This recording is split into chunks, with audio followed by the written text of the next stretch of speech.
Good morning. How are you all today? All good? Okay. So this is going to be just an introduction session, induction session today, and probably tomorrow you are going to have one of the sessions which is related to a topper's talk, maybe, right?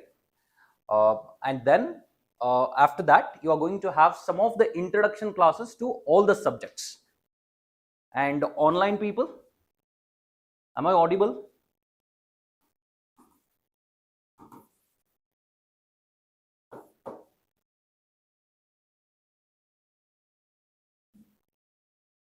Yes, no? Yes, great.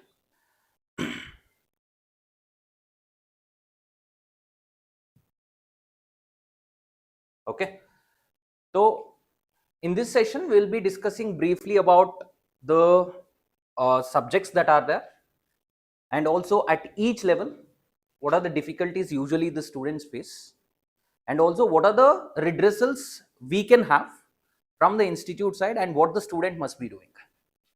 So all these things we are going to discuss. And anybody here who has already given an attempt before? Anyone like that?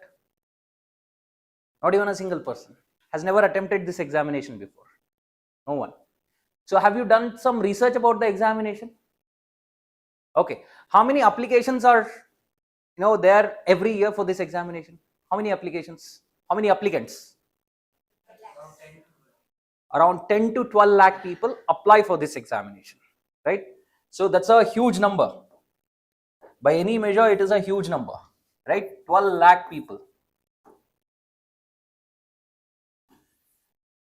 So out of these 12 lakh people, when you think about it, it's like somewhere around 25 cricket stadiums full of them, those many people.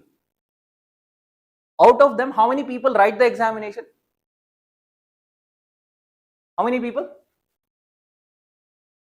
5 to 6 lakh people. So usually presently it is 5 lakh people.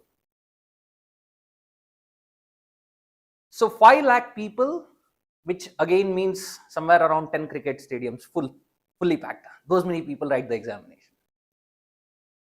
So out of these 5 lakh, how many people get selected in the prelims level? How many people? So they have a ratio. UPSC has a ratio. What is the ratio? It's like if UPSC wants to recruit somewhere around 1000 people, the ratio is around 12.5 to 13. That is the number of selections they make at what level? The pre-level. So at the prelims level, the ratio is going to be somewhere around 1:12.5, 13, in this range. So it means 12,500 people to 13,000 people get their names in the PDF. So 13k people, let's assume, in the PDF. So you have to understand the process. The process is that every year you have the notification coming in which month? Which month do you get the notification? January. Usually it is January. Okay, every year in the month of January you get the notification. But this year it was delayed. Why it was delayed? January, February, towards the end of January or early February. This year it was delayed. It was delayed because there were some changes that UPSC made. The cadre allocation policy. Cadre allocation is only for All India services. Which are the All India services? IAS, IPS and IFOS. So there is this famous controversy that was going on. Rather than famous, it was not so famous. It is famous only amongst the people who prepare for this examination or people who are working for the government. So what was the controversy about? The controversy was about the last one you just mentioned, IFOS. So what was this controversy about? There is IFS also. What is IFS? Indian Foreign Service, which is a central service. So both the ministries, which are the ministries? For IFS, the ministry is Ministry of External Affairs. For IFOS, it is Ministry of Environment and Forestry. So both started saying, IFS is mine, The acronym IFS belongs to me. So Indian Forest Service, that is Ministry of Environment and Forestry, was also saying IFS is me, IFOS is Indian Foreign Service. Right? So there were exchanges between the two ministries. It is still ongoing presently.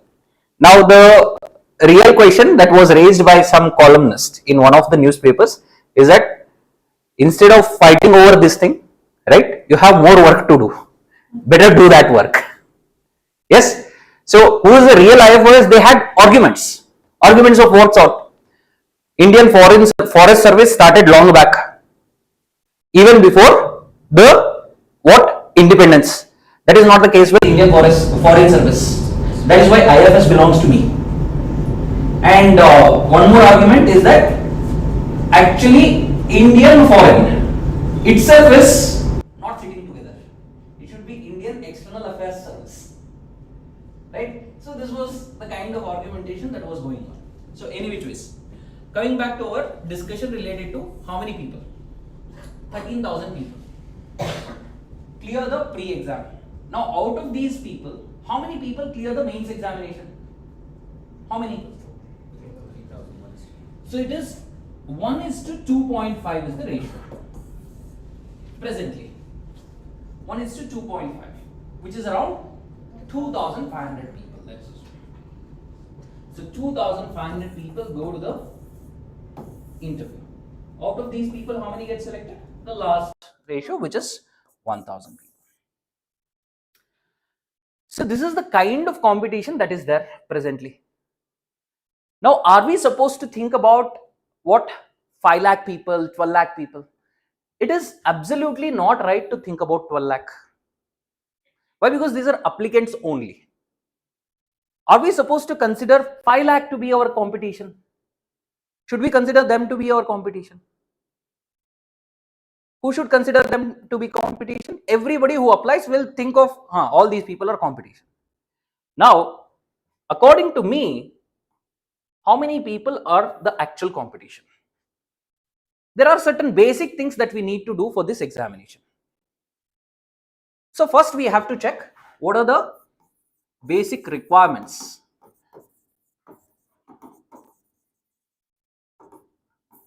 for this examination, to clear this examination. Very basic things. You will be already knowing these things. What are the basic stuff you are supposed to do? What is it you are supposed to do? Tell me, one by one. What is it you are supposed to do? Okay. We have to study newspapers. How many newspapers? How many newspapers? One newspaper sufficient? Okay. So we'll come to that later. Okay, one newspaper. Let's stick to that. 2. What else we are supposed to do? NCERT we have to study. Okay. Next. Okay, we have to study the PYQs. PYQs are the previous year questions. Of which one? Of both pre and mains. Done. What next? Is that all? Yes? Referral books. Reference books, as in, we'll call them as standard books. Actually, it is a misnomer. We should not be calling them as standard books. What are standard books? The books which are prescribed by the exam conducting authority is a standard book. Who is the exam conducting authority? UPSC. Has it given the book list? No. So what are these? These are not the standard books. Then these are reference books. That is what we can say. Now, apart from this, are we supposed to do anything? So syllabus at fingertips. The syllabus must be at your fingertips. Done. Is that all? Now tell me, what was the number? 5 lakh people. Out of 5 lakh people, how many people will be doing this actually? All of this. Not some of this. It should be all of this. This is basic. This is the basic stuff. How many people will be doing all this stuff according to you? Some 10% of the people. 10% would be what?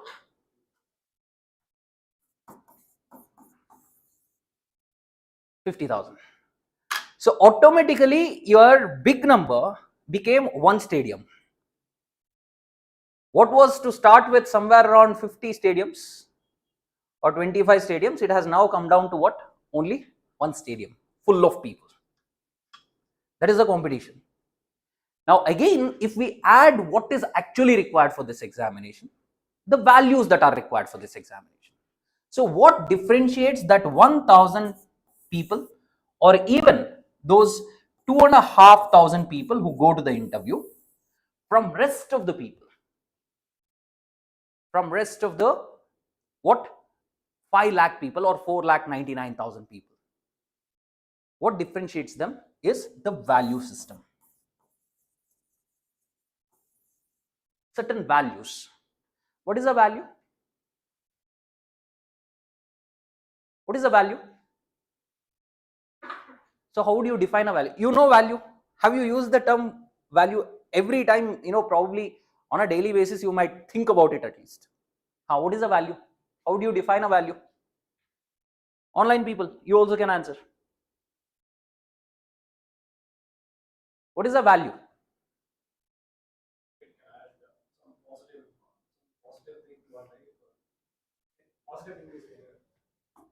Okay, this is related to ethics. Okay, this is a concept related to ethics. So I'll just touch upon it once. What is a value? Anything that we consider important in our life is a value. Anything that we consider very important in our life is a value. So by that measure, sir, for me, money is important. Is that a value? Yes, of course it is a value. And then, sir, I like property. Is that a value? Yes, it is a value. However, a clear distinction is to be made between two types of values. The two types of values, which are the two types? One is the values which are tangible, right? And the other set of values which are intangible. Tangible values, intangible values. Tangible as in something which you can touch and feel. So your money, property, all of that comes there. Intangible values are the ones which you can't touch and feel, but we feel they are important to us. Clear? So I am talking about these values. Such values are abstract in nature. Abstract as in they don't have a form. You can't hold them, but they are important to us. What are these like? Tax is intangible, right? However, it is related to money. It automatically becomes tangible. Now, intangible values are the ones. Respect is a value. Correct? Discipline is a value. Honesty is a value. Consistency is a value.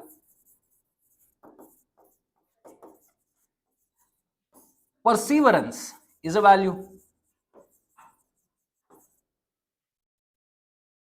Right? Discipline, honesty, consistency, perseverance, patience. Show me any one of these I have mentioned. Show it to me in your hands. Hold it and show it to me. It's not possible. What are all these? These are intangible values. These are abstract values. Correct? And these are the things that I have mentioned here, which separates those 1,000 people from rest of the people. These values. There are many other values as well, but these are the ones. There is one more value which is very, very important, which is called objectivity. Right? These are the values. So I'll briefly tell what these values are, how they are related to those 1,000 people who get selected. So first thing is respect. With respect comes being humble or humility. So respect towards what? Respect towards studies. Being humble about learning. So you have to stay all throughout respectful and be humble towards your studies. Do not become overconfident. Do not be underconfident. Never become overconfident. It is going to, confidence cuts both ways. So if you are too confident, it is going to have some drawback. If you are underconfident, then also it is problematic. There is something which your Aristotle says. So what does Aristotle say? Neither extreme is good. Golden mean. Life should be like, it is all about golden mean. If we practice anything moderately, you'll always have a good life. Confidence, not too high, not too low. You have to be how? You have to be respectful to whatever you study. Be humble. Don't be overconfident or underconfident. The second thing is discipline. Along with that comes consistency. These two, discipline and consistency. What is this about? You are going to have a regimen. You are going to decide that from today I am going to study like this, or from tomorrow I am going to study like this. You have to stick to it. This is a promise you make to yourself within. It's not a promise you are making to someone else. Stick to that promise. You be disciplined. You be consistent. Day in, day out, you are going to do the same thing, that is studying, writing answers. Day in, day out, you are supposed to do this. And then comes honesty. Honesty towards what? Honesty to the promise you have made to yourself. Say for example, here we ask for a feedback. Feedback about how you are doing, what you have done so far. You have to be honest. If you have not done it, tell straight away that you have not done it. Clear? So do not live in a false world. Do not create a false world for yourself. With that, you are going to have wrong mechanisms to address the problems you have. So honesty. And then perseverance. What is perseverance all about? Even if you fail at some point, say for example, you got bad scores despite studying, you being able to pick up yourself and study again. That's perseverance. And then comes patience. What is patience all about? Waiting for the right moment. Right? Waiting for a right moment and not rushing. That's patience. It's like if you want to recall everything that is required for Indian polity, it takes time. Say for example, I studied fundamental rights, fundamental duties and everything today, DPSP. Tomorrow you try to recall, you will forget. You will not remember those things. So you have to wait for at least 2 months, 3 months for you to be able to recall certain things. You should have patience. You should not become flustered. Like, what is this? I have studied for last 1 month. I don't recall anything. What's the point in studying?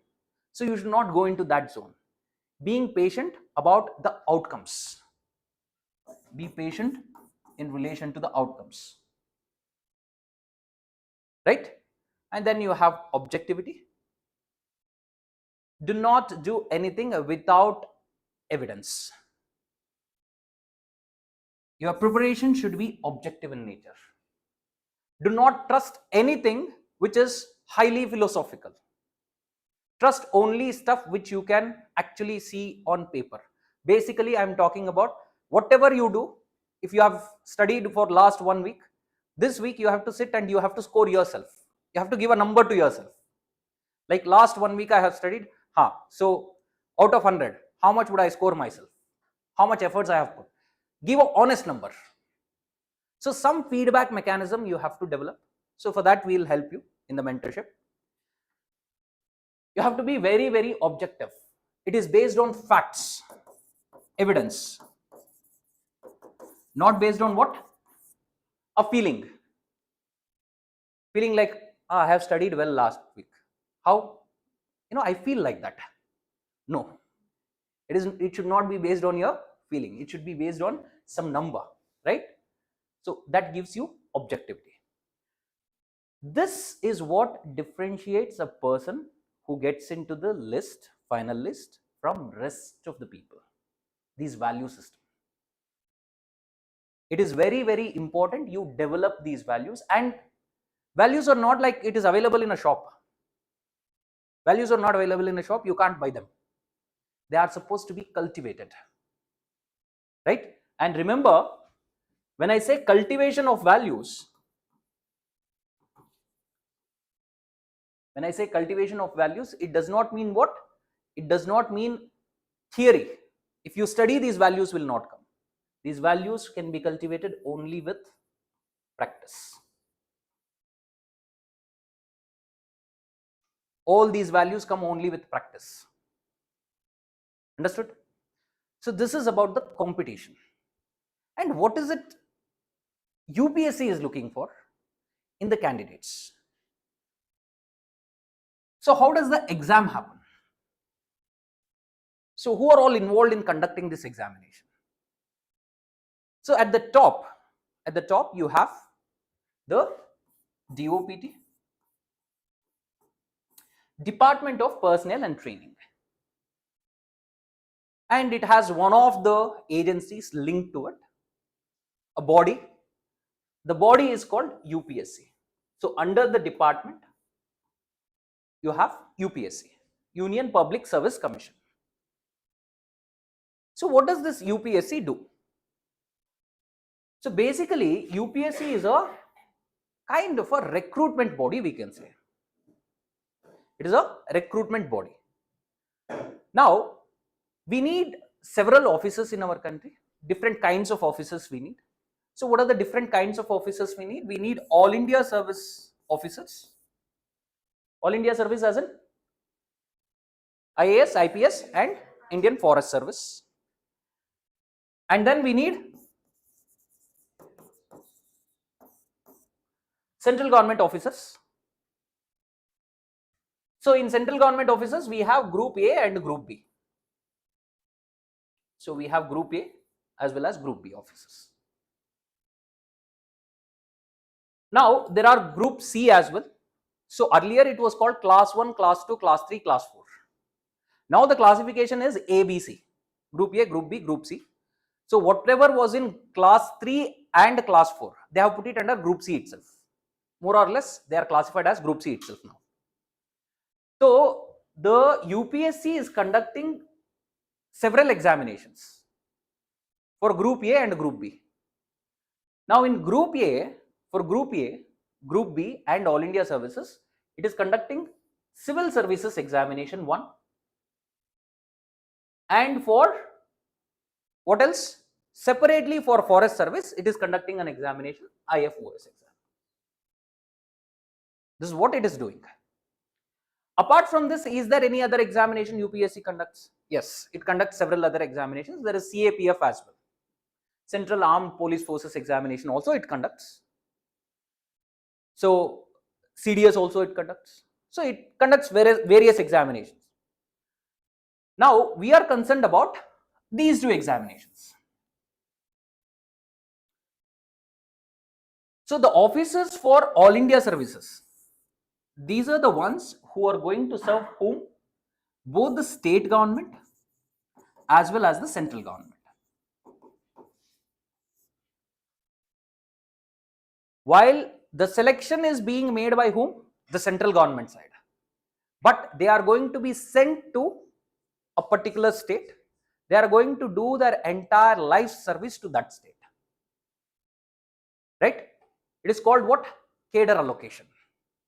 So a state is a cadre. Roughly a state is a cadre. How many cadres do we have in India? Presently, in the present system, well, we have more than 25 states and duties as well. Overall number of cadres are 25. So which services have cadres then? Only 3 services. IAS, IPS and IFOS. Only these 3 have cadres. Rest of the services, no cadre, because they are directly working for whom? Central government. Clear? Sir, once they go to the state, are they not supposed to come to the central? They can come to the central government can call them and serve them for certain works, certain administrative jobs. That is called as deputation. We call it as what? Deputation. So once they serve the purpose at the central government, again they go back to the state government itself. Done? So whether they go to the central government or not is going to be dependent on both. Whether central government gives a call, whether state is ready to send them also. Both should work. Clear? Otherwise, they will be where? They'll be in the state they are serving only. Right? So, this is AIS, central services. We have A and B. Famous Group A services. Which are the Group A services? Famous ones. So, Foreign Service is one, Indian Foreign Service, Revenue Service, IT, and Customs. Revenues of IRS Customs. And then you have Railway Management Service, Railway Account Service, Railway Personnel Service, Audit and Account Service, right? Estate services you have. And in Group B, you have mostly related to UTs, DANIPs. So these services you have. What you need to do is, if you want to learn about all these services, as to what the pay scale is going to be, right? How the career progression would happen, what are the jobs exactly they are supposed to take up, what are the positions they are going to take up, you just visit, you have the Legacy IAS website. Go to the Legacy IAS website. In the Legacy IAS website, there is a about section. Under the about section, there is a service guide. Okay, you have to note it down. I'll tell you about the navigation in several parts of the website. So go to the services guide. In the services guide, you find all the services and what each service is about. All of them. Clear?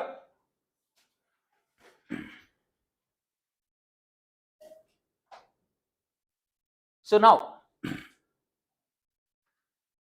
Group A services, central services, Group B central services. Central government knows how many it needs. For its various departments, various ministries, how many officers it needs, it knows. What about the All India services? Central government doesn't know. Who knows about it? The state government knows how many vacancies are there. So the state governments request to DOPT. I need these many IAS officers, these many IPS officers, these many IFOS officers. Every state, they send a request. Now, after sending a request, the various ministries of the central government also send the same. So, ministries at the central level also send the request to DOPT saying that we need these many IRS officers, these many audit account service officers, we need these many. Everything goes to DOPT. Now, DOPT makes a list and sends it to whom? UPSC, and tells UPSC only one thing. Conduct the examination for these many posts, issue a notification, you just conduct the examination. Recommend the candidates. Remember, what is it? It is recommendation of the candidates. UPSC just does what? Conducts the examination and recommends the candidates. Is it selecting the candidates? No. What is it doing? It is recommending the candidates. After recommending, it gives those candidates to whom? DOPT. DOPT is the one which asked. It gives the candidate list to DOPT. How the examination should be conducted? Who decides? UPSC decides. UPSC is given the authority to decide how to conduct the examination and recommend the candidates. Whether they will get a job for sure or not, UPSC does not have a role. Who has the role? DOPT has the role. Clear? So now you have UPSC with just conduction of the examination, then DOPT which makes the selection,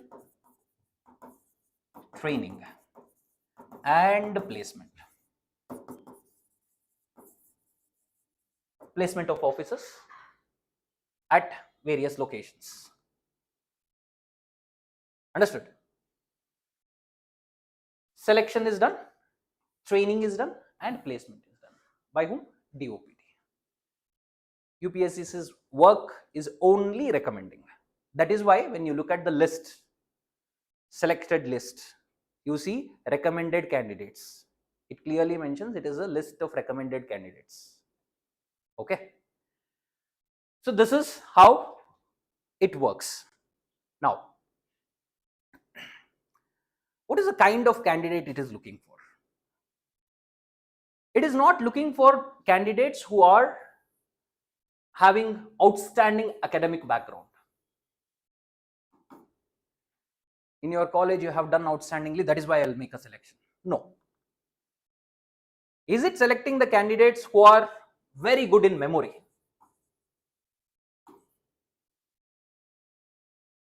Is it selecting the candidates who are highly intelligent, IQ? Is this what it is looking for? For all the three, it is no.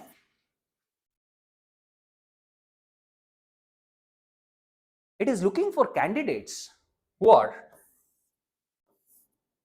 so these are not the things it is looking for.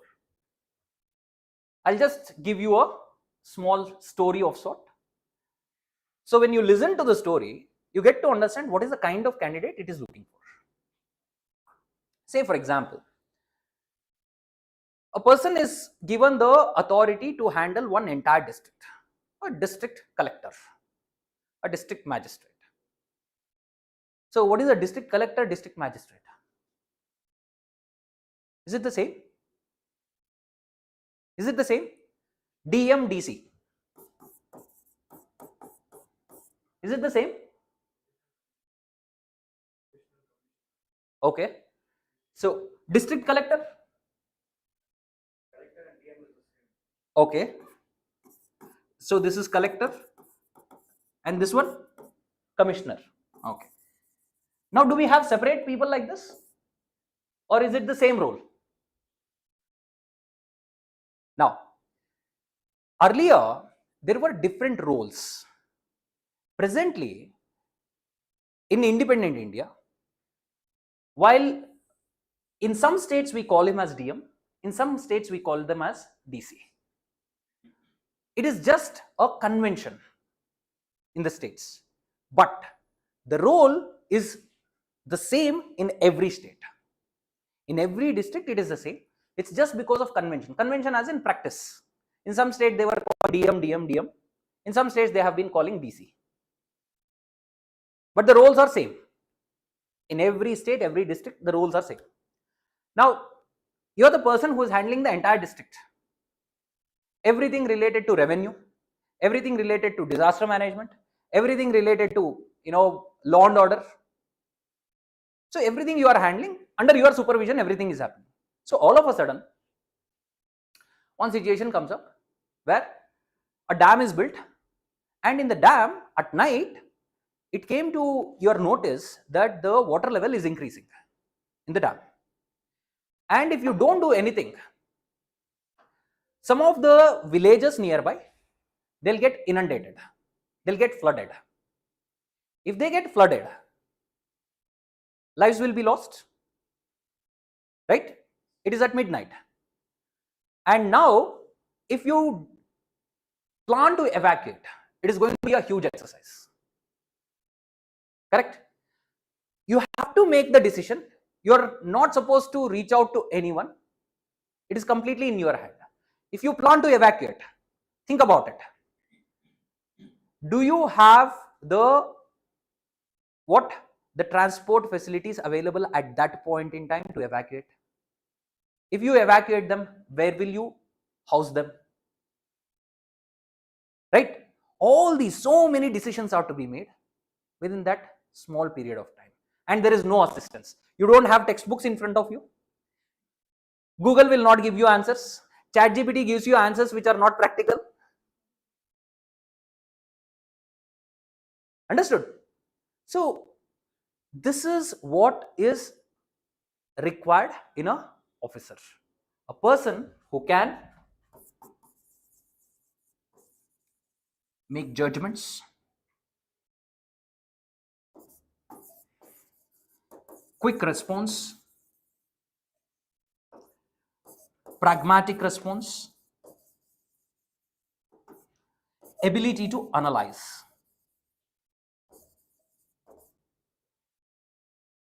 right? Situational thinking. You will be able to do all these things only if you are what? If you are a good observer. If your observation skills are good.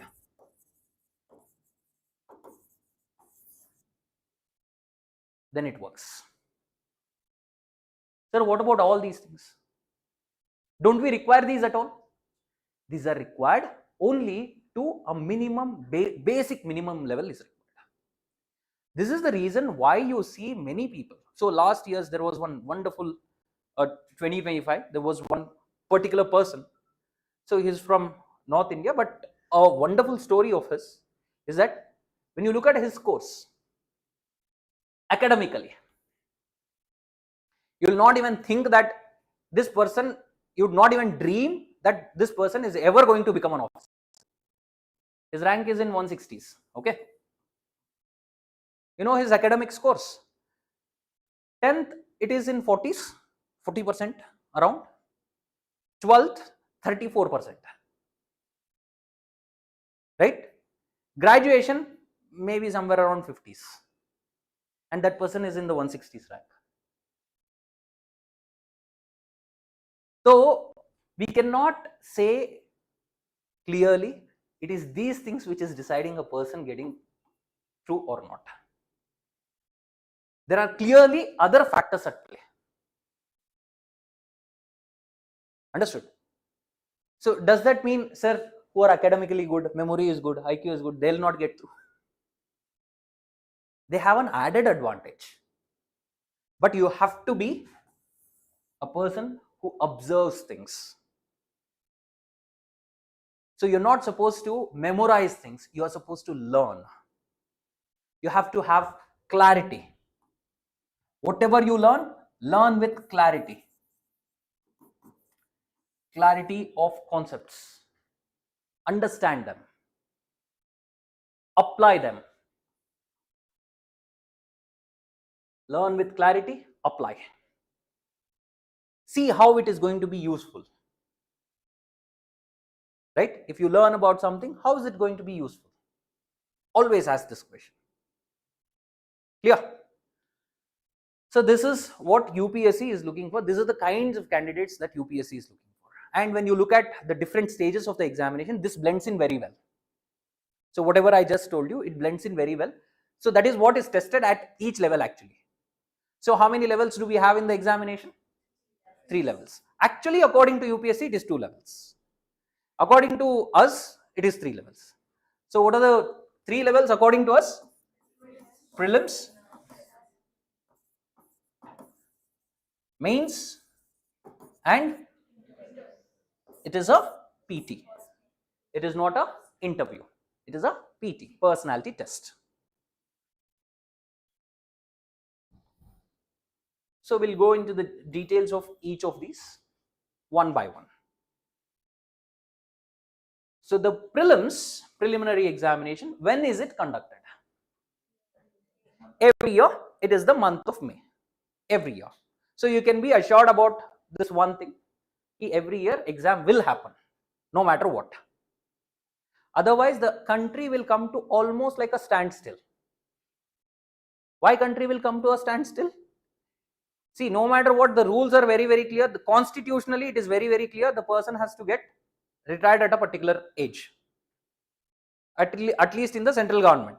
So they can extend, by 1 year, 2 years, but generally they get what? Retired.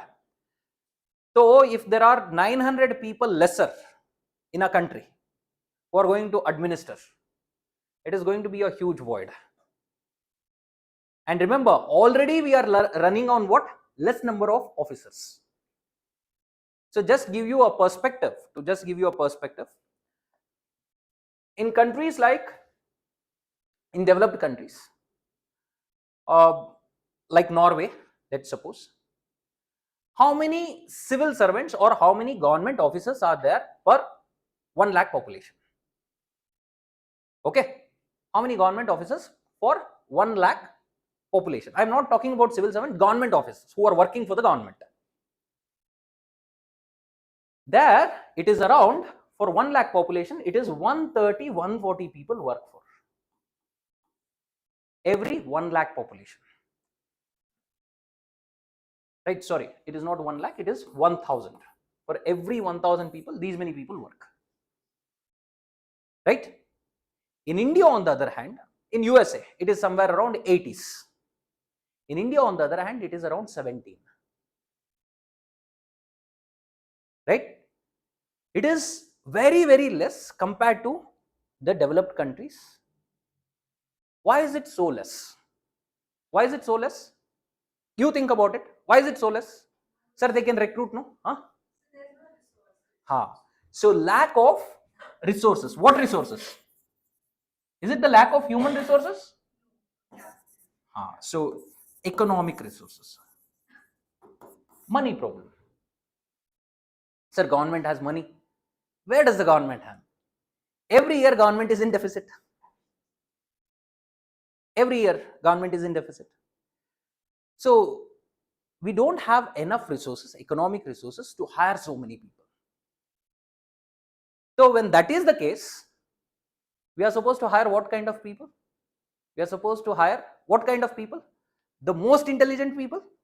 Or is it going to be the people with some value system? Yes. So you have a choice in a developed country and in a developing country.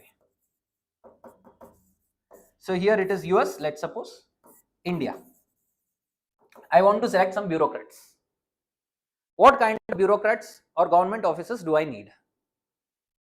Here it is going to be brilliant, highly intelligent candidates and value system. Here also brilliant and value system. Right? Where can we compromise in these two? In a developed country, they can compromise on what? Values they can compromise. Why? Because they have enough resources to come up with other institutions who can check these people. Understood? You have some officers, to check them we can have more officers. They have the economic resource to do it. In India, that is not the case. If we are selecting the officers, we can have some compromise on this front, but we can't have compromise on this one. We need to have only good civil servants. Why only good civil servants? If we have brilliant civil servants and they are not good, they will engage in a lot of corruption. Already we have problems. They'll become another layer of. That is why we can't compromise on what? Values. So we need civil servants who have good values only. Brilliance front, some compromise is still okay.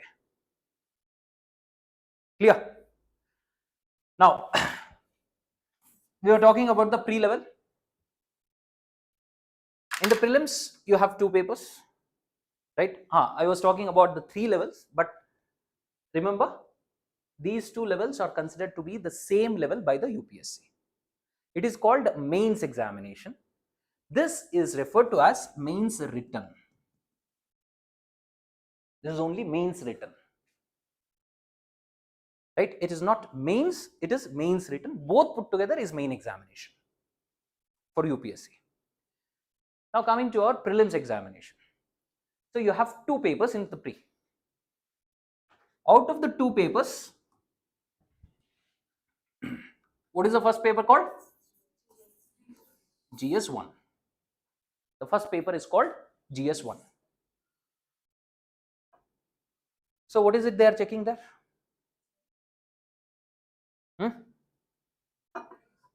There are various subjects in there.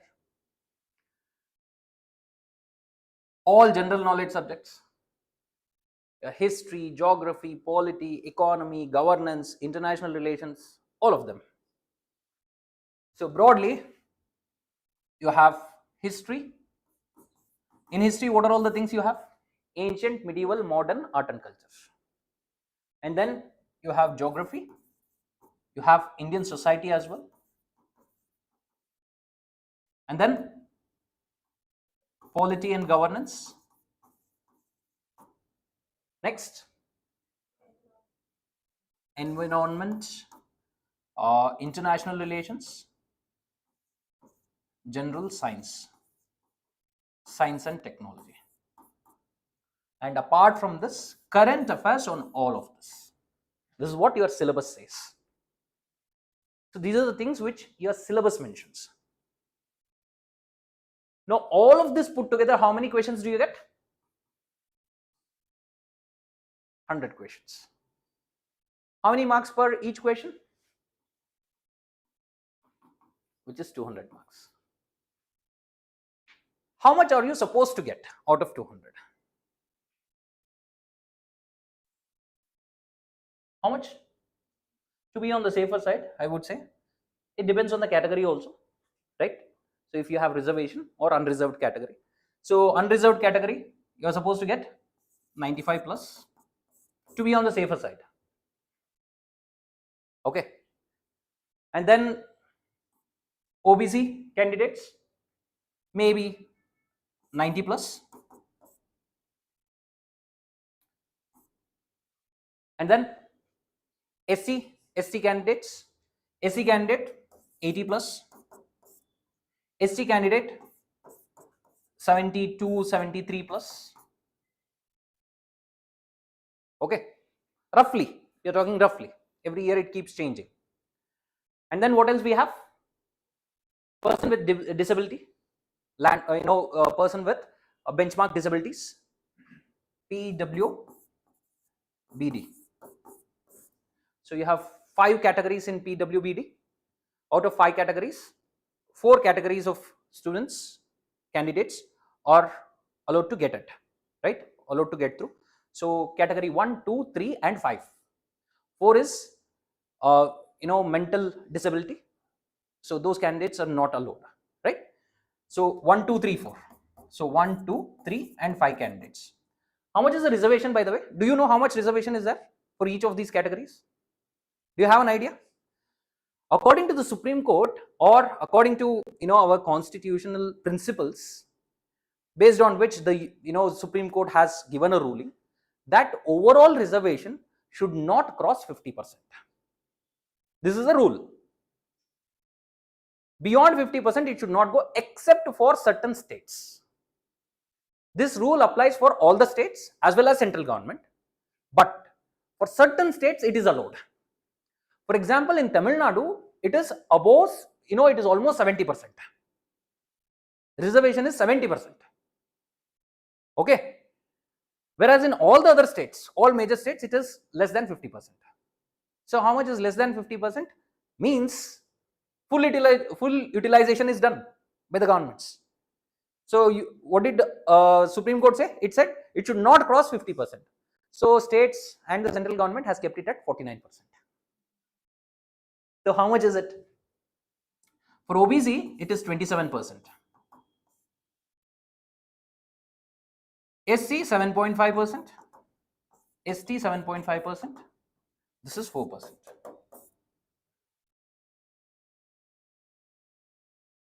Okay.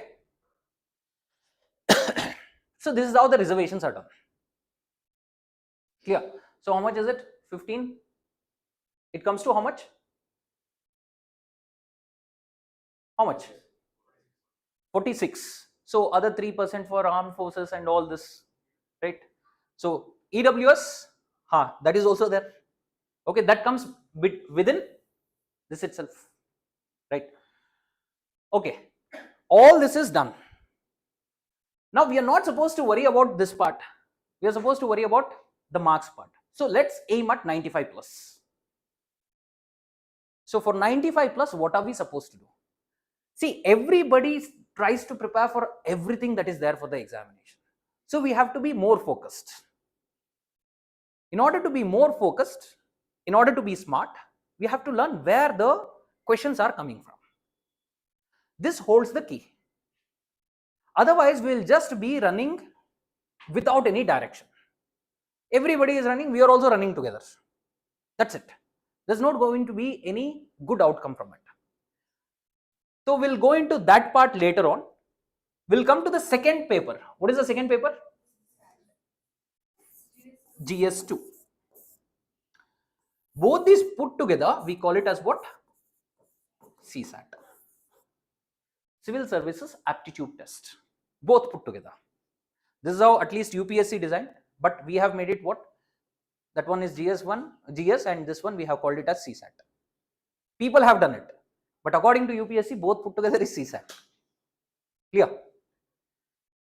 Now in this paper, the first paper, how much are we supposed to score? 95. 95. To get 95, how many questions should be correct for me? 48. I'll get 96. So 48 questions, if they are correct, I'll get 96. Now the problem is, there is negative marking as well. How many marks are negative? Point?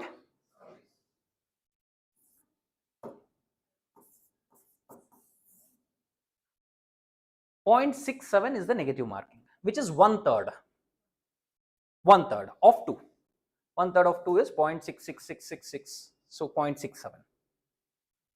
So how many questions should I get right effectively? Effectively, I should get how many right? 48 right. So when I say effective, after removing all the negatives as well, right, all the wrong ones, I should get effectively 48. So how to calculate this? It's very, very simple. Let's suppose I attempted 75 questions. I attempted 75 questions.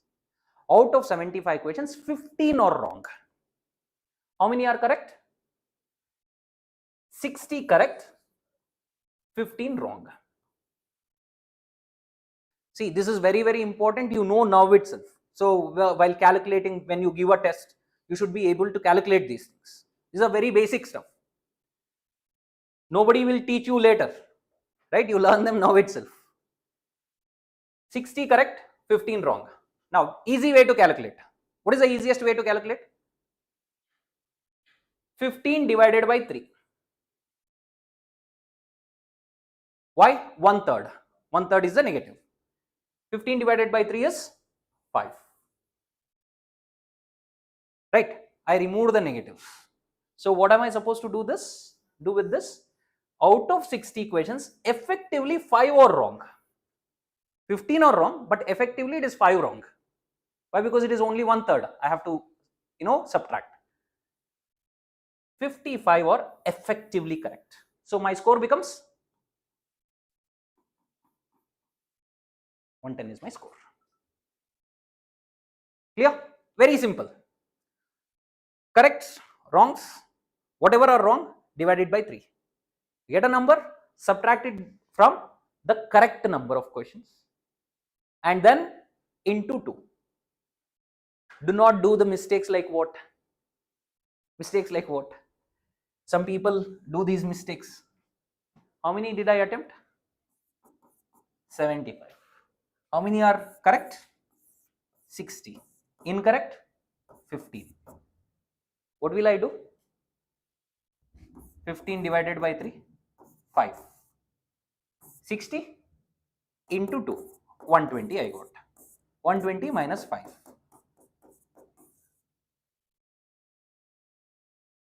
Is this calculation correct? No. It just increases your marks and you feel good. This is not the right way to calculate. You have to multiply by 2 only in the end, not first. Clear? Okay. This one is done. Sir, how to reach that number 95 plus? What are we supposed to do? You can mark these as the core areas, guaranteed areas. Okay. 1. Polity. 2, economy. 3, what is 3? Geography.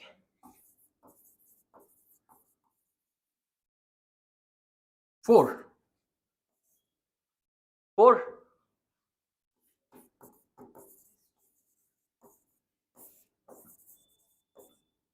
in the same order.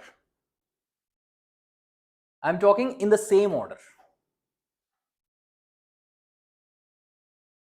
Sir, what about the rest of the subjects? Rest of the subjects are also required, but for pre, if you want to clear pre, only with these subjects you can clear the pre. It is very much possible, only with these subjects. But then you will be able to clear only pre, not the mains. Understood? So, polity, economy, geography, and history, environment. How many questions do you get from books only in these? When you analyze the previous year question papers, you clearly see that from polity, from what you study from the books only and understanding, not verbatim from the books, based on the concepts that are there in the books and their understanding, you're going to get somewhere around 12 to 14 questions for sure here. 12 to 14 questions. Let's go with the conservative number 12 itself. For sure. Economy, 8. 8 to 10 questions, 8 will go with. Geography, 6 to 8, will go with 6 only. I'm talking about books only, nothing related to current affairs. History, from the books we study. I'm talking about the books we study. Not like all books put together. Somewhere in some book it is there, we can't claim it. We can claim only the books we are referring to. And then when it comes to history, you have ancient, medieval, modern, and art and culture, all put together. So all 1, 2, 3, somewhere around 7 to 8 questions, let's suppose. Environment, 5 to 6 questions, 5 questions, let's assume. Sir, what about the rest of the questions? In the same subjects, you get other questions as well, but they are all current affairs linked. They are all what? Current affairs linked. I am not factoring in current affairs at all. These many questions come from your books every year. So 12 plus 8, 20, 26, 26 plus 8, 32 plus 5, 37. Let's keep this number at, fix this number at 35. Yes, let's fix this number at 35.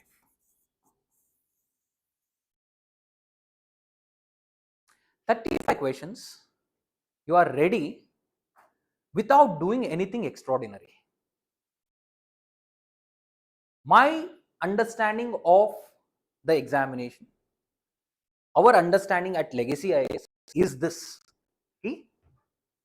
Any student who goes to the pre-examination should go with this arsenal.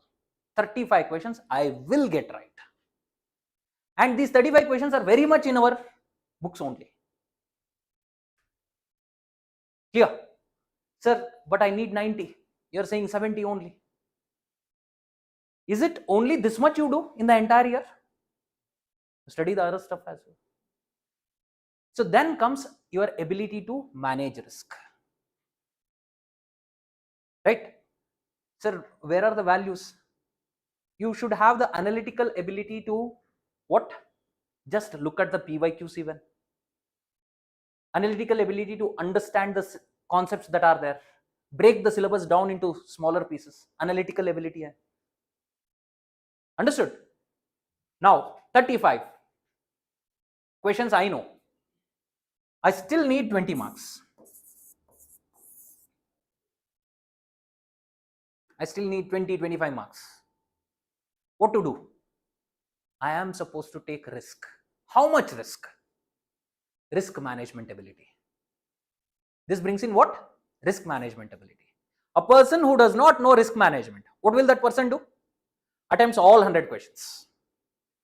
A person who knows risk management is going to first check, I have reached 35 or not, have I reached only 30? If I have got only 30 right, then what will I do? I will increase my risk. If I have got almost 40 right, then the risk questions, the questions, number of questions I am going to attempt, I'll make it lesser. What is this? Risk management. Again, it's a value. It is being tested. Time management is being tested. Time management is not tested in this paper at least. It gets tested in the other paper. Which is the other paper? The next paper. Right? So the values that come to the fore while GS1 is being conducted is 1. Your risk management ability, your ability to analyze the questions, your ability to do what? Eliminate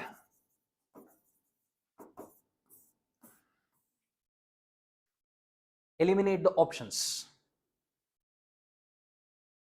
So clearly marking something as required or not required in a context, that also comes to the fore.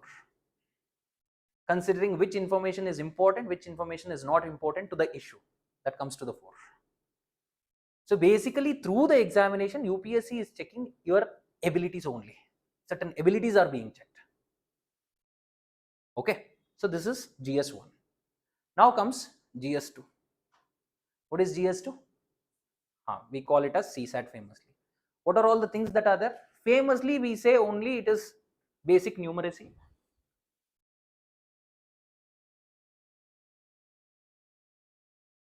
So basic numeracy. And then we have what else? Reading comprehension and reasoning. So these are the only 3 parts we generally refer to.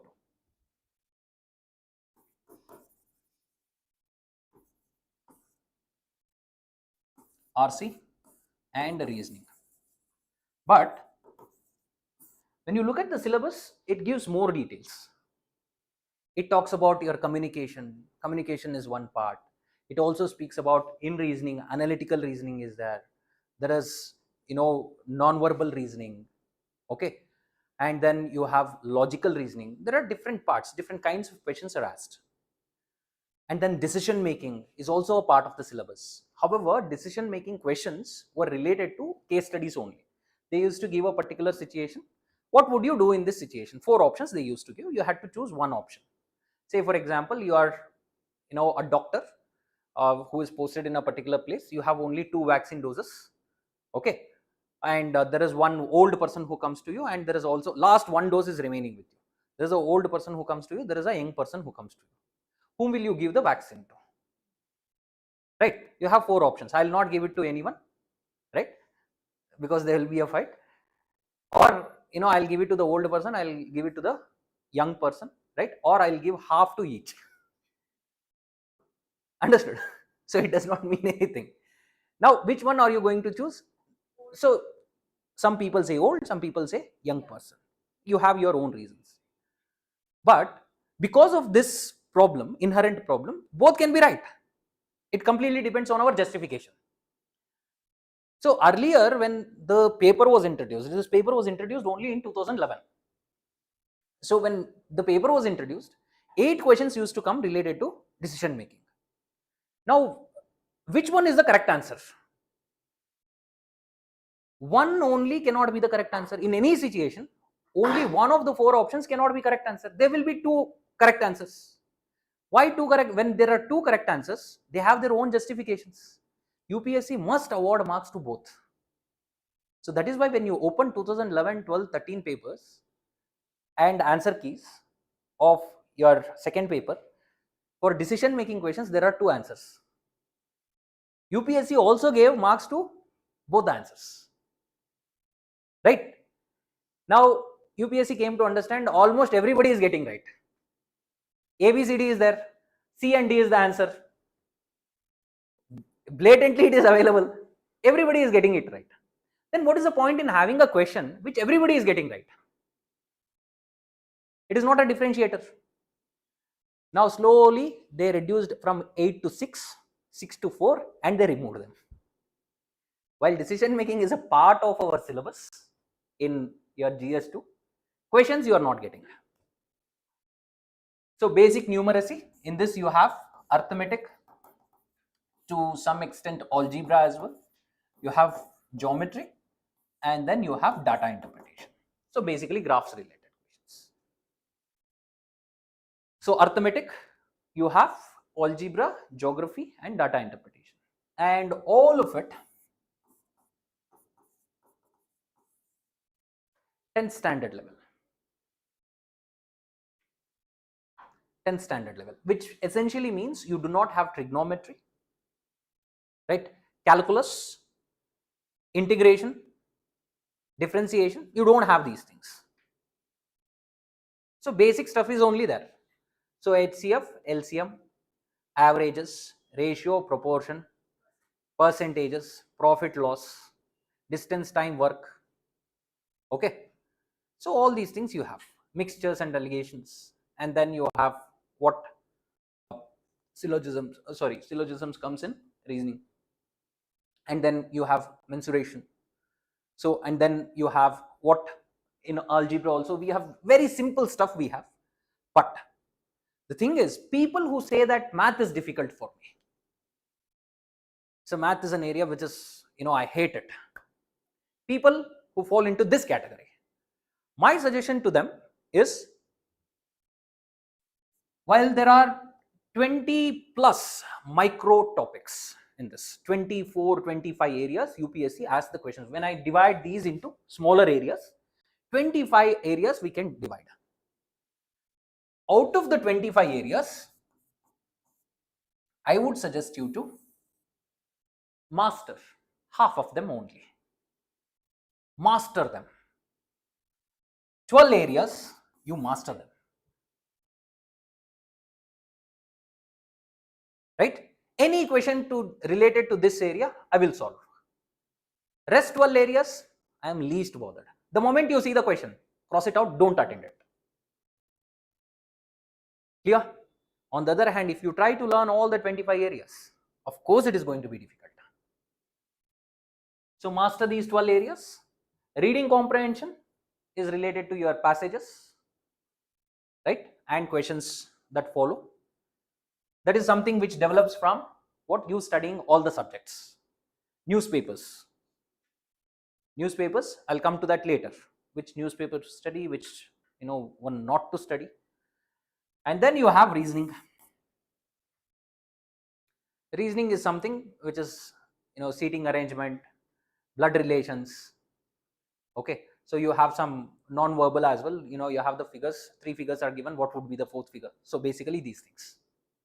So that is an area which is manageable. So how many questions you have from all the areas put together? 80 questions. You get 80 questions. Each question 2.5 marks. It comes to 200. Out of 200, how much am I supposed to score? 67. 33%. We need to score 67 only. In order to get 67, see, this is not something which changes. That number changes. I said 95 plus. That number changes every year. Based on the difficulty, the cutoff varies. Okay. This one, this does not change. Every year it is 67 plus. If you score, that's sufficient. So to get 67, how many questions should I get right effectively? Negative marking, how much is it? 1/3. 1/3 of 2.5. What is 1/3 of 2.5?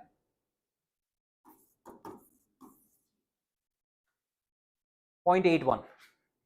That is the negative marking. So how many am I supposed to get effectively correct? So if I get 30 correct, what will be the score? 30 into 2.5, correct? How much is it? 75. That is more than what I require. Effectively 30 if I get, I am very, very comfortable. 30 only out of 80. Is it difficult? It has become difficult for many students. Why? Because they don't, pay attention to certain areas. Certain areas as in they completely neglect math. We'll see later. Because it is qualifying only, no? Because it is qualifying only, people neglect. Most of the candidates neglect. So do not neglect it. See, once you get this out of your way, this paper, with practice, like 3 months, 4 months you practice, and once you get it out of your way, like this paper is clear for me, a very big burden will be off your head. Then you can focus completely on what? The rest of the subjects. If this one, if you keep it to the last, towards the end you want to revise, but back of the mind you have the doubt about this paper, will you be able to revise that? So that is why get this out of your way first. So over a period of 3 months, 4 months, 5 months, it should be out of your way. It should be of least concern to you. Understood? So this is not strategy. This is something which is practical, right? This exam is about human psychology itself. How we think, how we approach, how we look at the problems. That is what this examination is about. It's not about memorization. It's not about remembering a lot of stuff. It's not about what us writing. It's about how we are able to manage things psychologically. Clear? This is done. This paper is done. Now we come to main examination. How many people go to the main examination? 12,500 people go to the main examination. So these 12,500 people. Now where are the centers for this prelims examination? They are conducted on the same day. Both the papers on the same day. It will be a Sunday in the month of May. And where is it conducted? It is conducted all over the country, in all major cities. In all the major cities, it is conducted. You'll get ample amount of centers. That's not an issue. So now the next one is the main examination. In the main examination, how many papers we have? We have a total of 9 papers. Out of the 9 papers, paper A and paper B. Paper A and paper B. What are paper A and B? These are related to your languages. Compulsory 2 papers. There are some exceptions here for paper A and paper B. Paper A, there is no exception. Paper A is related to your English. Basic English paper. So what will be there in this English paper? Both these papers are for what? 300 marks each. How much are you supposed to score? 25% only, which is 75. And all the 9 papers are what? Essay type. You have to write. So you have paper A and paper B. 25% you have to get, 75 you are supposed to get in each of these papers. English, and the second paper is going to be some Indian language. Any Indian language. How many Indian languages are there? How many? Scheduled Indian languages. 22, right? 22 scheduled Indian languages are there, including Hindi. Okay, you have to select one. Now, exceptions are there for certain candidates only. From the Northeast, from certain states, there are exceptions. They need not write this language paper. And there are exceptions to people who are, having benchmark disabilities as well. Only certain benchmark disabilities, they have the exception. Clear? Otherwise, for all the other people, both the papers are required. So what will be there in these papers? You have to go and check your language paper once. Also the English paper. You need not know grammar as such for this paper. Grammar related questions would be there, but you need not study grammar per se. So you'll be able to clear with very basic things itself. Like what? There is one essay within this paper itself you have to write. There is going to be comprehension again. There's going to be one, passage, and related to that there will be questions. And then there is something called as precise writing. So they give a bigger passage, you have to shorten it, summarize it in certain number of words. Then there will be fill in the blanks. They give you the options, which word suits better in that blank. Synonyms, antonyms will be there.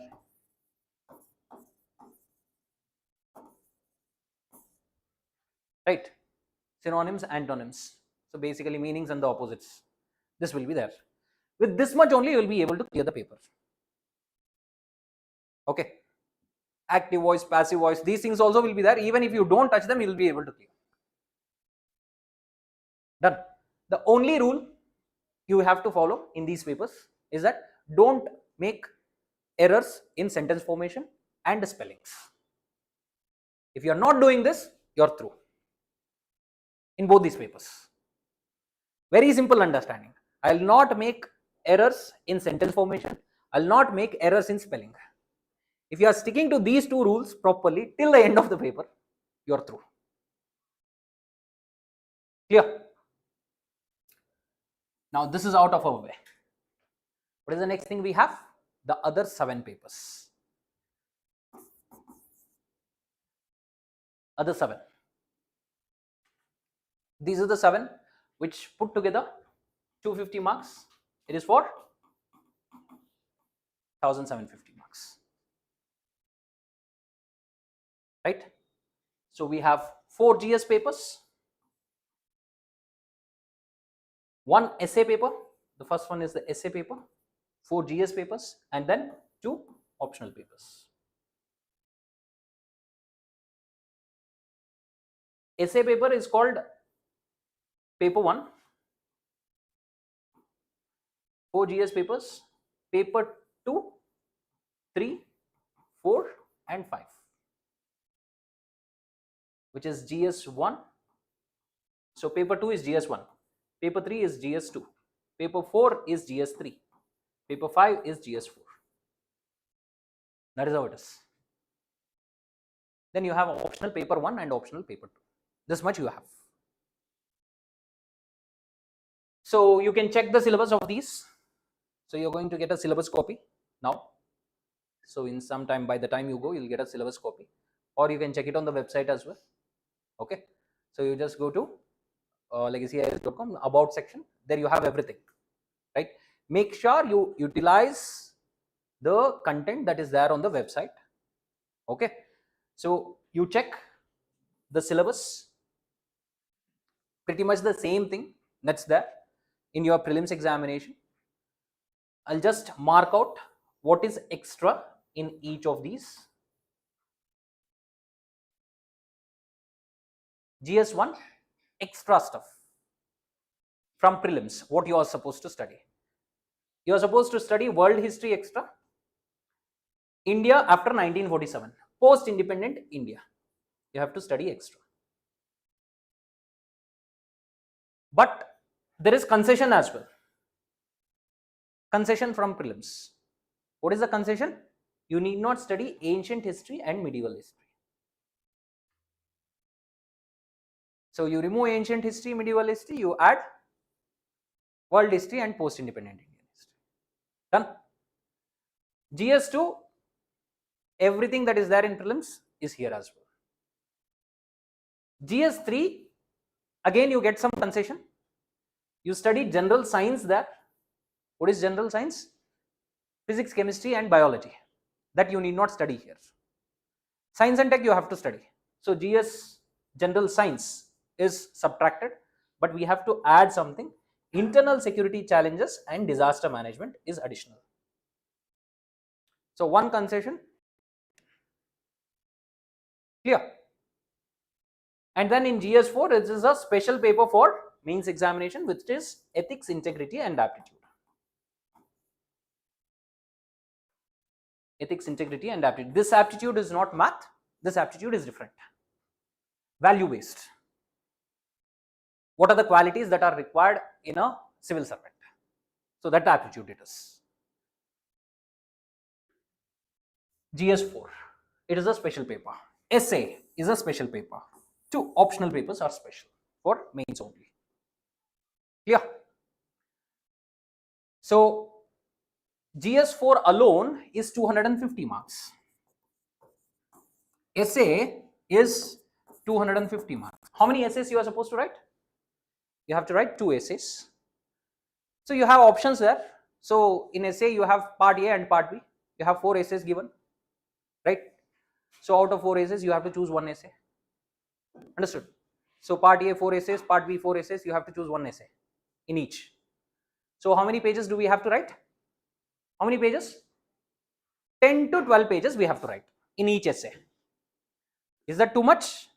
Actually it's not much, it is less. So it becomes difficult to fit it in 10 to 12 pages because you will have a lot of content to write. You know a lot of content, but to put it in 10 to 12 pages it becomes difficult.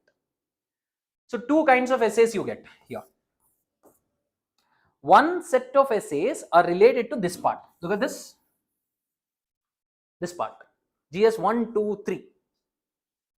So related to those areas you get one set of essays. You have to choose one amongst them, right? Another set of essays are related to this part, GS4, which is what? Ethics, integrity and aptitude, which is philosophical in nature. Clear?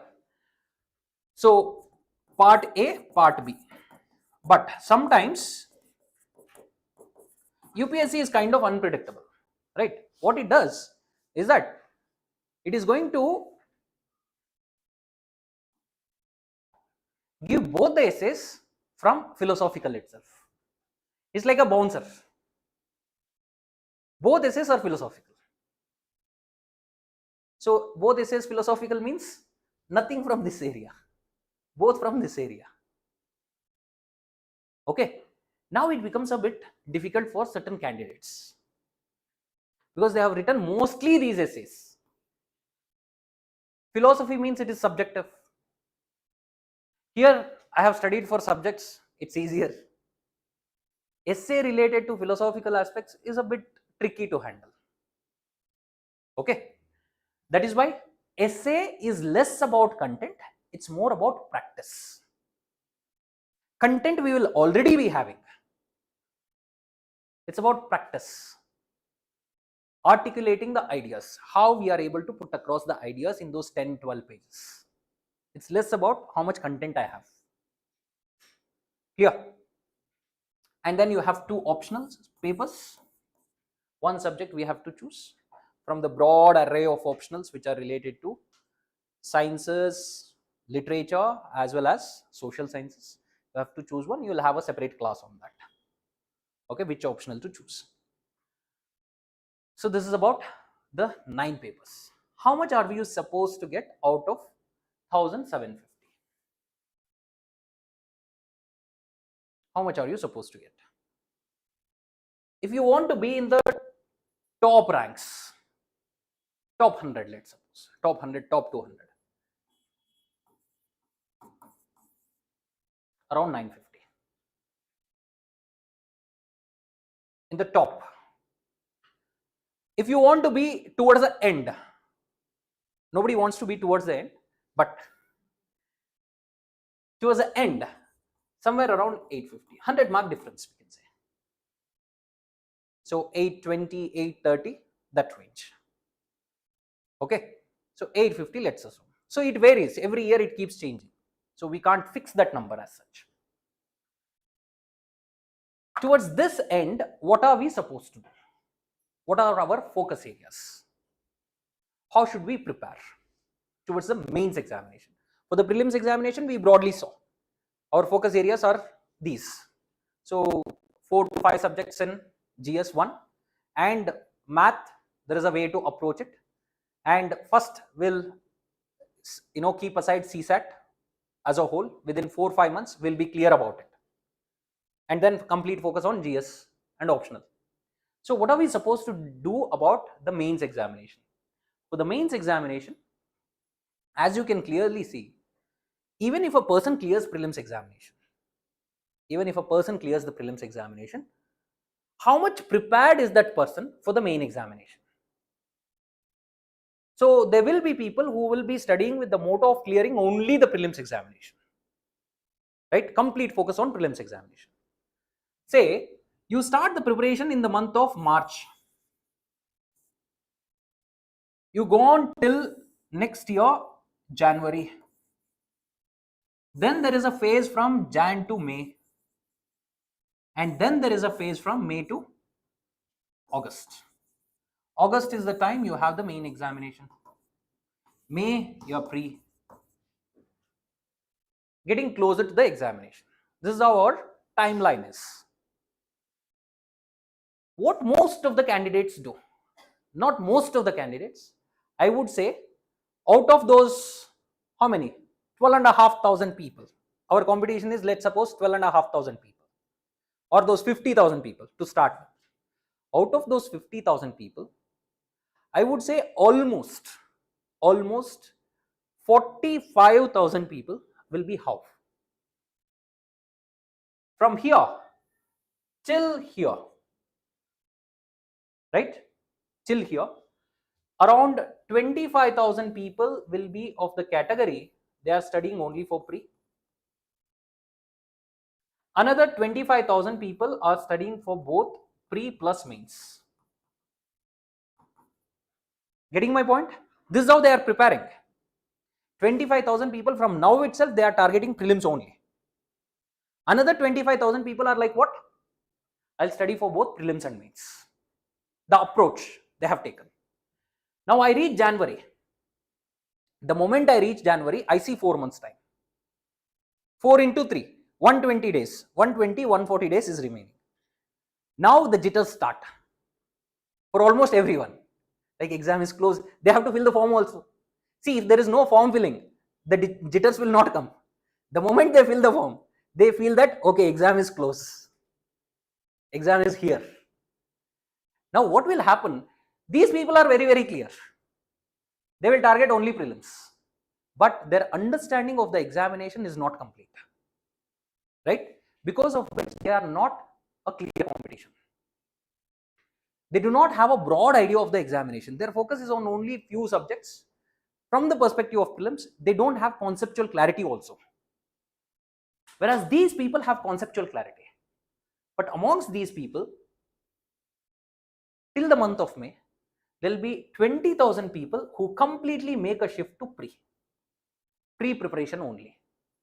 Another 5,000 people will be like, these are the patient people.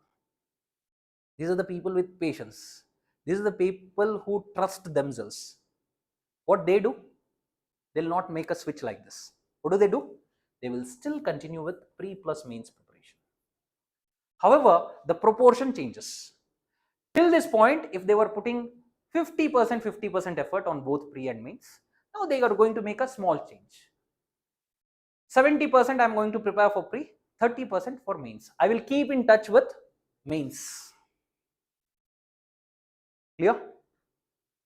And these are the people, when they clear the pre and go to the mains, you are supposed to worry about. Rest of the people are not even in the race. What rest of the people? These 20,000 people are also not in the race. These 25,000 people are also not in the race. These 5,000 people are the ones who are in the race actually. So what is the key now? The key is you are going to prepare for both pre and mains. From now on, I am just going to change the proportion of time I am going to dedicate for mains after January. I am never going to lose touch with what? The mains.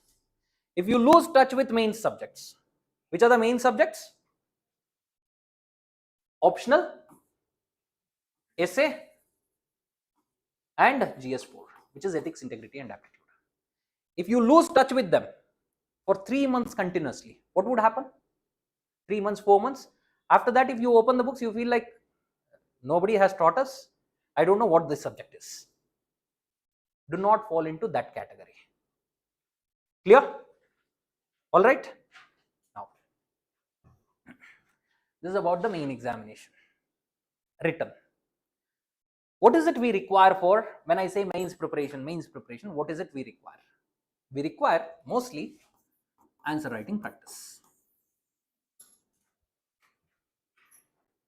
Answer writing practice. So what are we supposed to do related to answer writing practice? There are two parts to answer writing. Two parts. One is the skill, the other one is the content. Our methodology to answer writing is this. First, what can be developed? Skill can be developed or content can be developed. Content takes time because there are so many subjects. Yes or no? Skill is something which is not dependent on content. So what we suggest students to do is, first 2 months, do not try to do too many things. First 2 months, don't worry about answer writing. Focus on certain other things. After 2 months, I'll tell you what certain other things. After 2 months, what are you supposed to do? Start writing answers. How? Keep the book open. Open book, answer writing. In the classes also, the teachers will tell you how to write answers. They'll give you the structure. So such and such questions, this is the approach you are supposed to take. So now what you are supposed to do, keep the book open, see a question. I would suggest you to go with the PYQs itself, previous year questions. So go with the PYQ.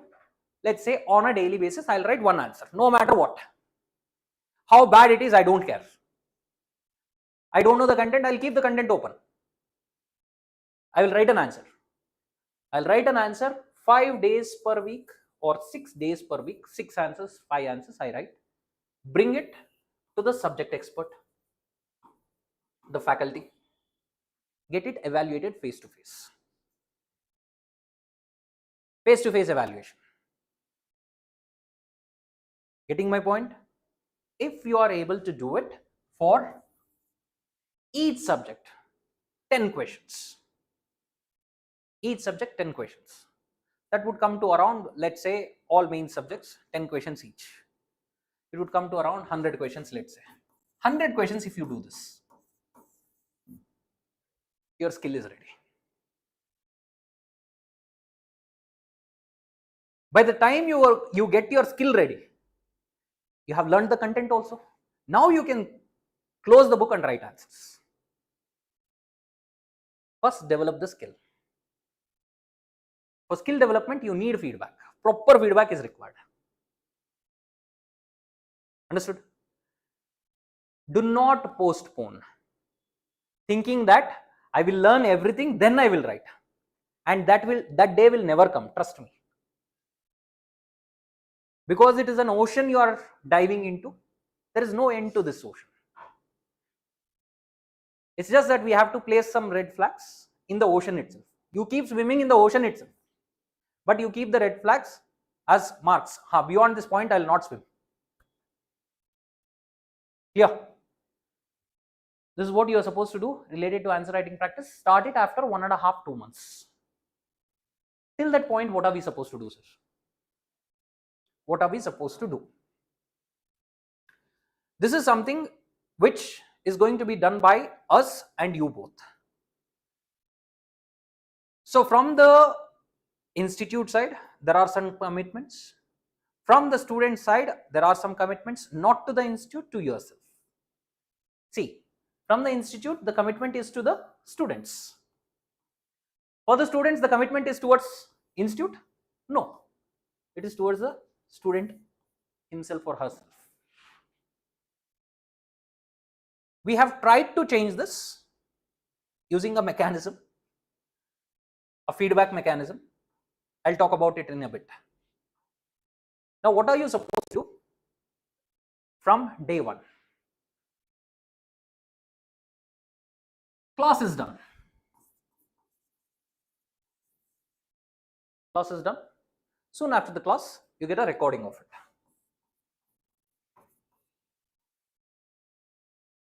You go home. You have to use the platform In the platform, you will be, you will be enrolled to that platform, you will be onboarded to that platform. In the platform, you have the recordings. After a chapter is complete, you are going to get CMTs there itself. Below the recording, you have the CMT. Related to that chapter, there is a concept mastery test. These tests are 20 question tests. Each test is going to have 20 questions. How is it designed? We have designed it in such a manner that if the chapter is very important, you are going to have 2 CMTs, 3 CMTs. If the chapter is not so important, you are going to have only 1 CMT. Say for example, citizenship is a simple chapter, only 1 CMT. Parliament is a big chapter, very important chapter, you have 3 CMTs. That way, clear? You have the CMTs. Soon after the CMTs, you will also have a PYQ test. A PYQ test related to what? That chapter only. Last 20 years questions will be there. So after the class is done, you are supposed to go home, revise the class notes. After revision of the class notes, make an attempt to solve these. First priority according to me is 100% of the class notes you should learn, and alongside you have to complete PYQ. CMTs, if you miss also it's fine, but if you do it is good.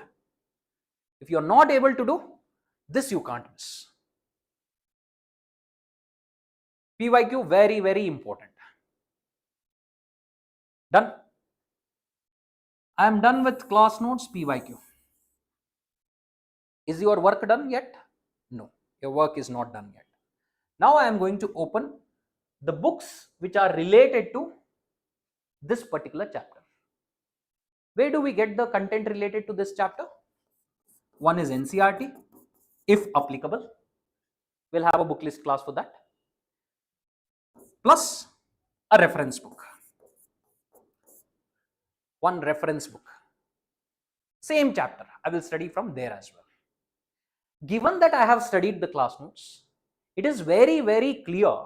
The moment you refer to these sources, it becomes very, very clear to you that in class this much is covered, in reference book you have this much. Class notes is a subsection of what? If your reference. Now, the normal inclination of the human mind, the proclivity of your human brain is that, why study class notes? I can only study PYQ. Sorry, I can only study the reference book directly. This is what you get in your head. Right or wrong?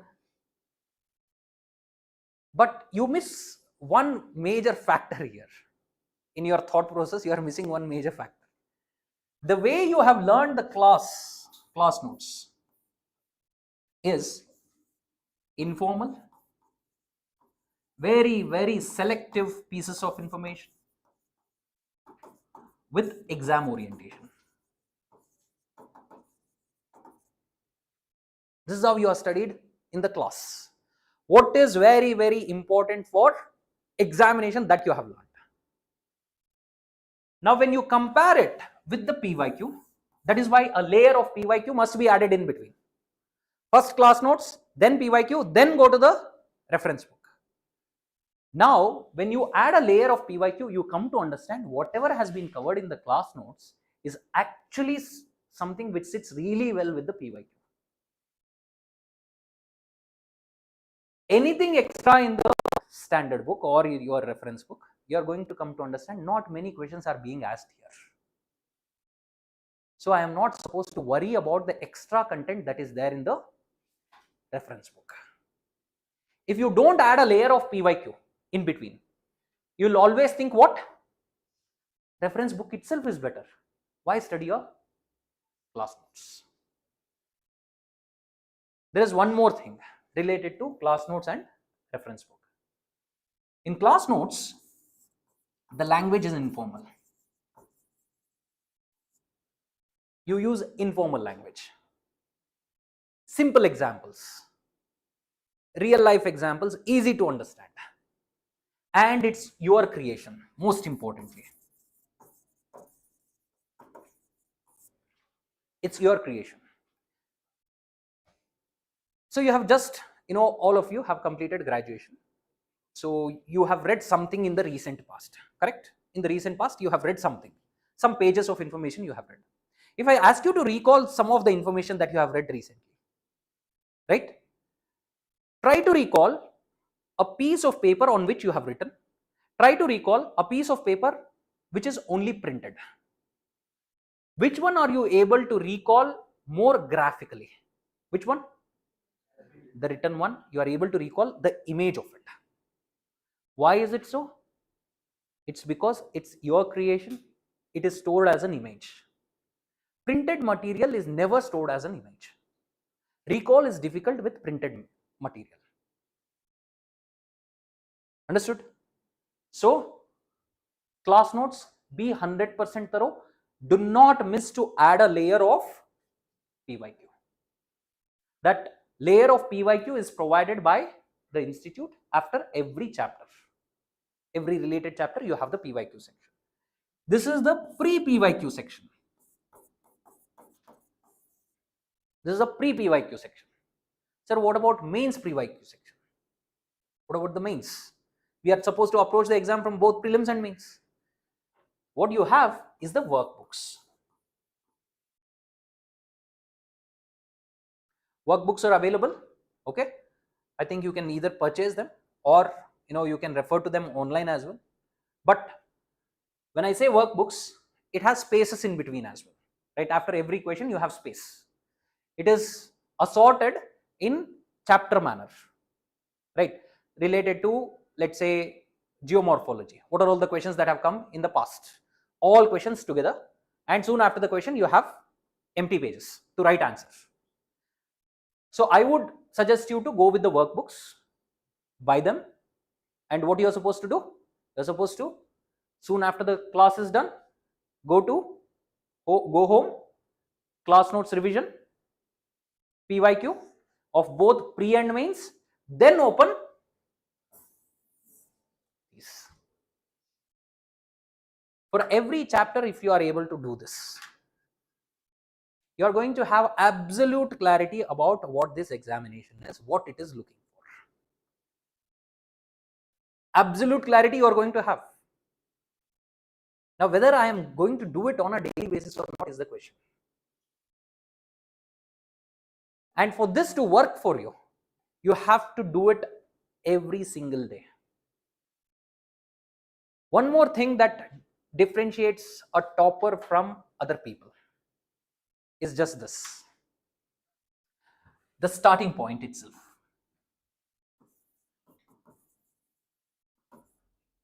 The starting point.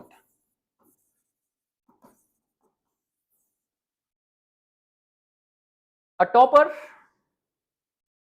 the people who are in the top 5,000 people, let's suppose, not even the 1,000 people, I am talking about, let's say, 5,000 strong competition people. These 5,000 people are the ones who decide the starting point to be the day they start preparation for this examination. That is the starting point for them. For the rest of the people, they feel like, I have started preparation, but their starting point will be when? After 3 months, after 6 months, or when the examination is 3 months away. Clear? For that person in the 5,000, for that person, the starting point is the day the person decides to prepare for this examination. There's a difference, huge difference it is. For the work I just told you, you're supposed to do on a daily basis, right? We require somewhere around 3 to 4 hours apart from the classes. Apart from the classes, we require another 3 to 4 hours for the work I just mentioned. Okay. So going home, class notes revision plus PYQ analysis, and then you have reference books. For this, you require 3 to 4 hours minimum. This is what I require. Just calculate this. You have 6 hours of class here. 6 hours of class plus 3 to 4 is around 9 to 10 hours easily. So I would say 8 to 10 hours on a daily basis, standard. Now if I start after 1 month, what happens? 8 hours on an average. 8 into 6. I study only 6 days even if I take it. 8 6 are 48. 50 hours per week, right? I am losing 50 hours per week. 4 weeks, 200 hours. I am 200 hours behind. 1 month later. Just 1 month. Sir, I have attended the classes. Trust me, if you just attend the classes and don't revise the class notes, it's as good as you not attending the class. Understood? So, 1 month, 200 hours behind. 2 months, 400 hours behind. Sir, in order to match this 200 hours, how many days do you require? See, to recover those 200 hours, how many days do I require? How many days? You are supposed to study 8 to 10 hours. Now, to recover 200 hours, per day I can add 2 more hours, which means I need 100 days extra. 100 days I have to work extra. 100 days extra work means 3 months for the mistake you did for 1 month. Clear? If you commit mistake for 2 months, 6 months. By that time you are close to exam also.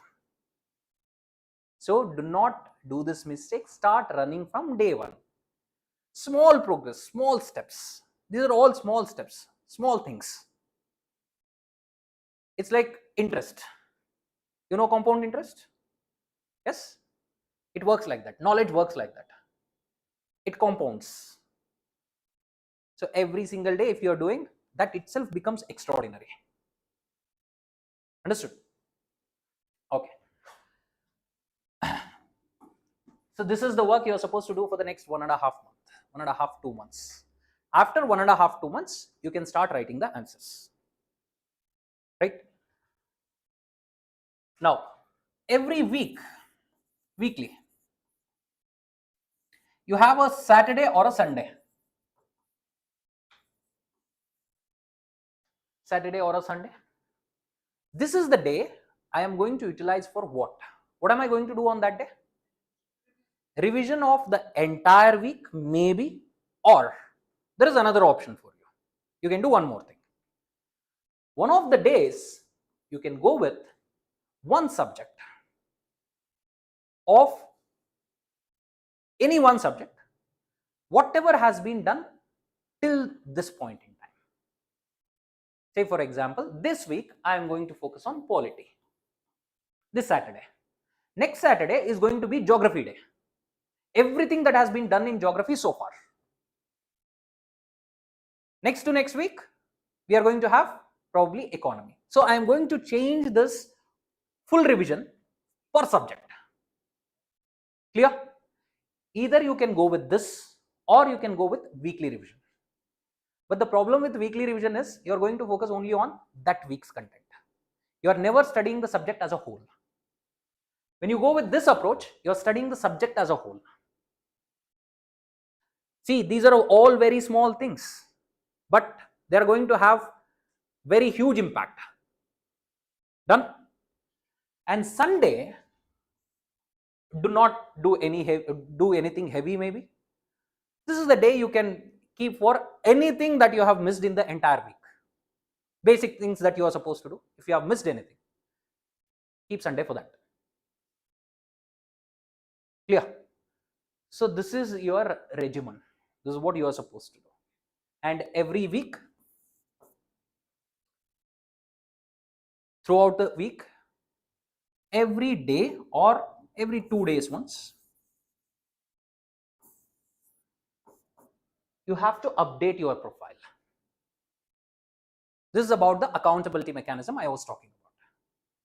Remember, I told you we have a commitment to you and you have a commitment to yourself. But to change this equation a bit, we have tried to bring in accountability from the student side as well. So everybody requires mentorship. So here it is mentorship driven. What we are doing is going to be objective. Every 2 days once you have to update your profile. With what? With what you are doing on a daily basis. Have you completed the class notes reading? Have you completed the PYQ analysis? Have you written any answers? I'll have one session dedicated for that. Dedicated for what? How to use that profile. Right? Once you have done it, every 2 days once, every day, it hardly takes what? 3 to 4 minutes. If you honestly ask me, it takes not more than 3 to 4 minutes. Update it. And weekly, one day, you meet the mentor. Either you can meet the general mentor or you can meet the subject mentor. Subject faculty, you can go to them. They'll have the access to this profile, your profile. Progress will be shown on the profile. Accordingly, they will be able to tell you what to do, what not to do, where you are lagging, what you are supposed to do. Clear? This is highly objective. It is a mentorship driven by feedback. Your feedback to guide you. Done. It has everything related to your CMTs. It has everything related to your PYQs. It has everything related to your answer writing even. Also the test series which is going to happen later. Everything in one place. It is like a progress report for you. Clear? So this is the commitment you are going to make. What commitment? I am going to run from day one. I am going to ensure that I am going to make the entries in my profile. Right? I am not going to miss even a single class at any cost. And I am going to draw the boundaries very, very clearly as to what to study, what not to study. And I am not going to be influenced by anyone else. Be it your friend, be it a topper, whosoever it is. I am going to build my own strategy independently. Clear? This is the mindset you are supposed to start with. Okay. Anything you want to ask related to this examination, anything at all? Any questions?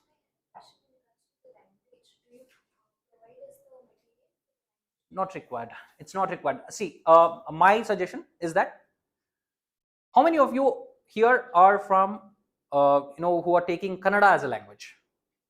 Kannada. Raise your hands completely. Okay, you're going to write Kannada. Telugu? Hindi? Okay. And then you have Tamil and other languages as well, let's suppose. Kannada, Hindi. 2. Whosoever have doubts, you can just write 2 pages of essay, 2 to 3 pages of essay, submit it.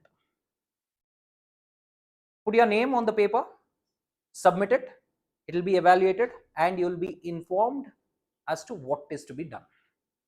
Only 2 to 3 pages, not more. Okay? And people of other languages, you have to find someone who knows your language, write 2 to 3 pages, submit it to them and ask them to evaluate for spellings and sentence errors. And you have to ensure that the errors are not more than 2 to 3 per page not more than 2. If there are not more than 2 errors in one page, you are good to go. There is no need of extra effort required. If you are making errors there, then what are you supposed to do? You are supposed to practice, probably read a newspaper, your language newspaper, and write it as well.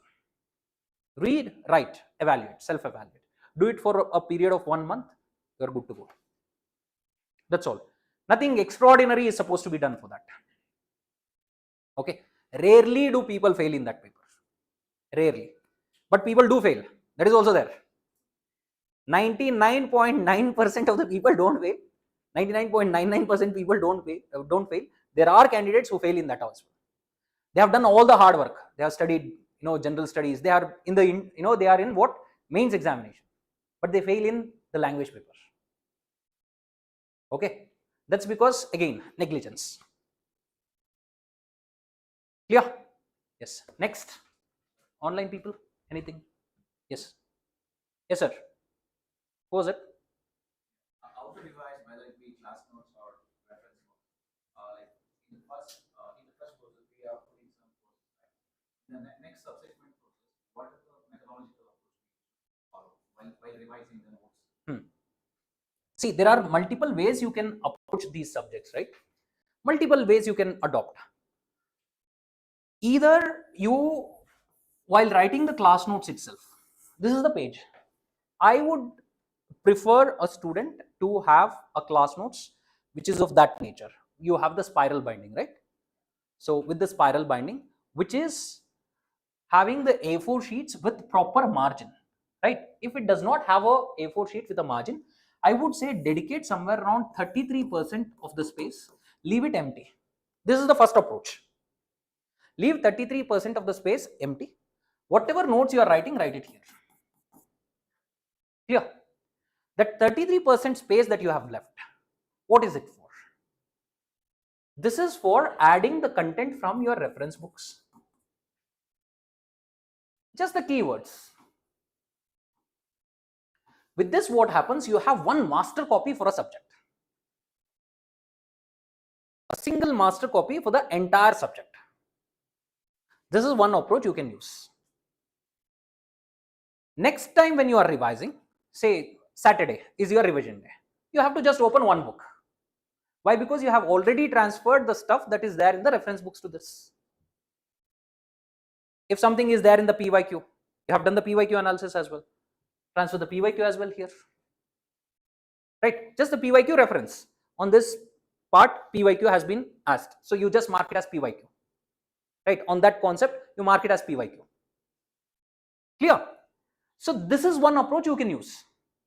There is another approach which is a bit tedious one, but that approach is what I prefer generally. So what is that approach? That is tedious. What is that? I'm going to complete the class notes. I revised it, and then I did PYQ analysis, and then I opened the reference books and I started studying. Now, out of the sources, reference book plus NCERT, right? Out of all the sources that are there, which is the most, expansive one, which covers everything? Which is the one? Reference book. So what I will do is, I'll take out the reference book, this chapter, after studying everything. I'll take the reference book and I'm going to have some A4 sheets for this particular chapter. See, for example, in the reference book, this chapter runs into somewhere around 30 pages. What is 20% of 30 pages? 6 pages. I'm going to transfer the skeleton of this chapter into 6 pages. Only the skeleton. Heading, subheading, heading, subheading, topic, subtopic. Only headings. I'll create a very broad skeleton of this chapter. Clear? Once this is done, this is an index, a micro index I have created. Once the micro index is ready, what will I do now? I'll open the class notes, right? Whatever is there in the class notes, I am going to transfer it to relevant sections, keywords only. I am going to use a black color pen for this. For what? Class notes keywords. For the skeleton, I have used a red pen. Skeleton is in red. Keywords in black. NCERT, next I am going to study. There also I find some extra content. Keywords only. I am going to transfer what? I am going to transfer it in blue pen. And finally, I have what? I have only the standard book left. I am going to reread the standard book. Whatever keywords are there, I'm going to transfer it using red pen. Now this is my master copy. This is a bit more tedious than this approach. Clear? Why I use different colors of pens? Because it is short notes only. I have written the word now. Probably 2 weeks later, I look at the word. I don't know why I have written that word. Now, because I know red means standard book, I will directly go to the standard book and search for it. Why I have written this word? Clear? These are the two approaches you can use, right? So when you are using these approaches, there is significant advantage. You can do multiple revisions. Most of the times we are not able to do many of the things in our life because the things that we try to do are far, right? Say for example, I want to revise geography now, or I want to revise some other subject. Let's say I want to revise history. If I want to revise history, first I have to get class notes. I take the class notes, start studying, then I realize, okay, I wanted NCERT. NCERT, where is it? I have to search. NCERT book I have to search. And then I have to study what? Standard book. Where is the standard book? You have kept it somewhere in the pile. Now it becomes difficult for you to revise. There is effort involved, no?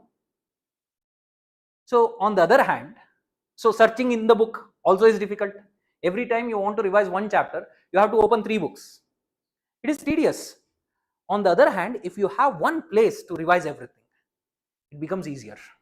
And it is your creation. The chance of recall is much, much higher.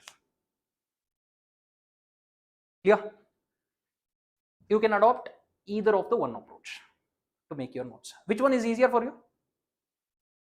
Which one is easier for you? This is easier. This is easier. This is a bit more tedious, but it yields results. This gives you a sense of satisfaction actually. It gives you a sense of satisfaction. Like you can, after completing some 4 or 5 chapters, no, when you look back, what is it I am doing? You get that satisfaction, right? Satisfaction like, this is what I have created. This is wonderful. That sense of satisfaction you get from there.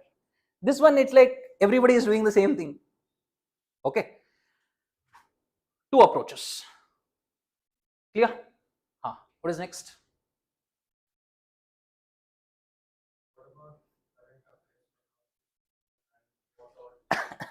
I was expecting this question, like current affairs, what to do.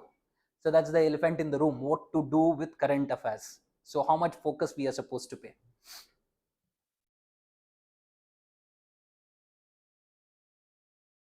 Why should we study newspaper? So what are the sources of current affairs? Why we should refer to newspapers? You have magazines as well. I'll tell my priorities, or where is it you have higher chances of success. I'll tell you. Clear? So what are the sources? One is newspapers. 2, magazines. It can be any magazine, any institute's magazine, monthly magazine you have. 3, videos, current affairs videos, right? And also, you have 4, websites. Broadly, these are the sources of current affairs. When we try to do all of this, some people try to do all of these. What I am saying is that some people try to do all of these. There are people like that. And I can guarantee you that person will never clear. Leave aside mains, they will not even clear the pre-examination. When a person is trying to do all these things, it's next to impossible to clear. When the person is doing all these things related to current affairs. Why? To do all these things, it takes significant amount of your time. It probably takes up, if you're doing all these things religiously, properly if you're doing, for clarity, if you're doing, it takes at least 4 to 5 hours per day if you try to do all these things. But the amount of time we are supposed to dedicate for current affairs should not be more than 1 to 1.5 hours. Not more than 1 to 1.5 hours. Right? By that measure, if I am dedicating only 1 to 1.5 hours for current affairs, what should I study? Here you have an option. You eliminate certain things. Never go with this. Your ability to retain will be significantly low with that, with videos. Your ability to analyze will be gone with videos. 2, you can eliminate this as well, because it's like an ocean. You'll never be able to pinpoint and pick what is required for us. So we have removed 2 areas. Now we are left with 2. Newspapers and magazines. Again there is confusion. What is the confusion? Sir, newspapers, which newspaper? There are people who study the Hindu, the Indian Express, Deccan Herald, Economic Times, Business Standard.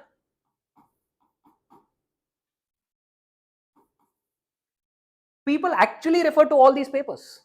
There are candidates who read from every paper on a regular basis. Right? When I say magazines, monthly magazine is there. You have weekly magazine, Yojana, Kurukshetra. Okay, what else do we have? PIB analysis, a magazine.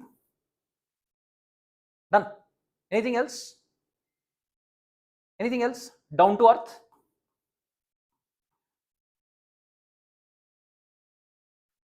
These are all there. Present. There are people who do all these things, but never revise even one of them. It's as good as they have done nothing.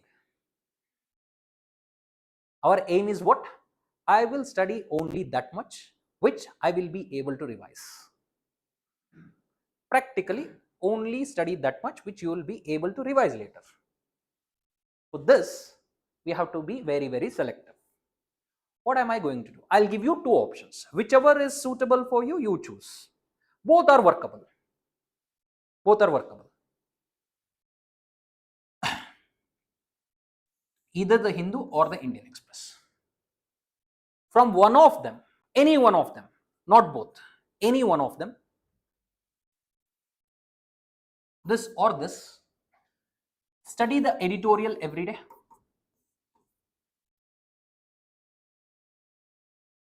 And explained. Editorial and explained. Every single day. Study them. Clear? How much time should I spend on this? The aim is not for you to understand it right now. As of now, you will not be able to understand these things. The aim is to make sure that you get acquainted with the language. When you don't understand a word, search for the word, know the meaning, then only move forward. We are just developing our linguistic aptitude for the studying of newspaper. Just for linguistics. I'm just developing my linguistic ability. That's it. I'm not able to understand, don't worry. Just get acquainted with the language, the words. I can assure you one thing. If you do this work, only this work, for 2 to 3 months, your vocabulary will be outstanding. But what are you supposed to do? Every time you have to, the moment you don't know the meaning, you're not supposed to presuppose the meaning. What is presupposing? You read the entire sentence. In the context, you understand the meaning, go forward. Don't do it. When you don't know the word, the moment you get a doubt, open the dictionary, see the meaning, learn the meaning, read the sentence again, understand, move forward. Overall issue I don't understand, but I know the meaning of the words. Within 3 months time, because by then your subjects will also be progressing, When you read an editorial, it feels like within 10 minutes you will be able to understand the editorial. You know the meanings of the words, you know the issue as well. But for that, this has to be done. One, you might think that, sir, this is all what? Very ideal. You're just saying. You try and then let me know. It is compounding. This is pure compounding. And don't make an effort to learn the words. That is when it becomes, burdensome. What is an effort to learn the words? You write it somewhere, meaning as well. Then end of the day, you go to that sheet, try to recall those words. Don't do it. Know the meaning, read the sentence again, move forward. Next time when the word comes, your brain will tell you, I had seen this word, but I don't know the meaning. Search for it again. It's done. It's registered in your brain forever almost. Clear? This is what you are supposed to do with this. Now, I told you 1.5 hour time you can spend on current affairs, right? For the next 1.5 months, don't worry about the rest of the stuff. Do only this exercise. Only this. Don't do anything else related to current affairs. Next 1.5 months. Only editorials I am studying. After 1.5 months, you can start adding another 45 minutes to 1 hour for what? From monthly magazine. Every day I will study any monthly magazine for 1 hour and the PIB magazine, Press Information Bureau magazine. Both of these are available on the website itself. You will get a printed copy of this. Okay. This one, it is exclusive. That is, you don't find it anywhere. Nobody is giving PIB separately. We are giving it separately. It's available on the website every month. You refer to this. This is from all the ministries. Whatever press releases are made by the ministries, the analysis of that. Okay, that is PIB analysis. This and this part you can do. This is option 1 you have. The option 2 is a more tedious one.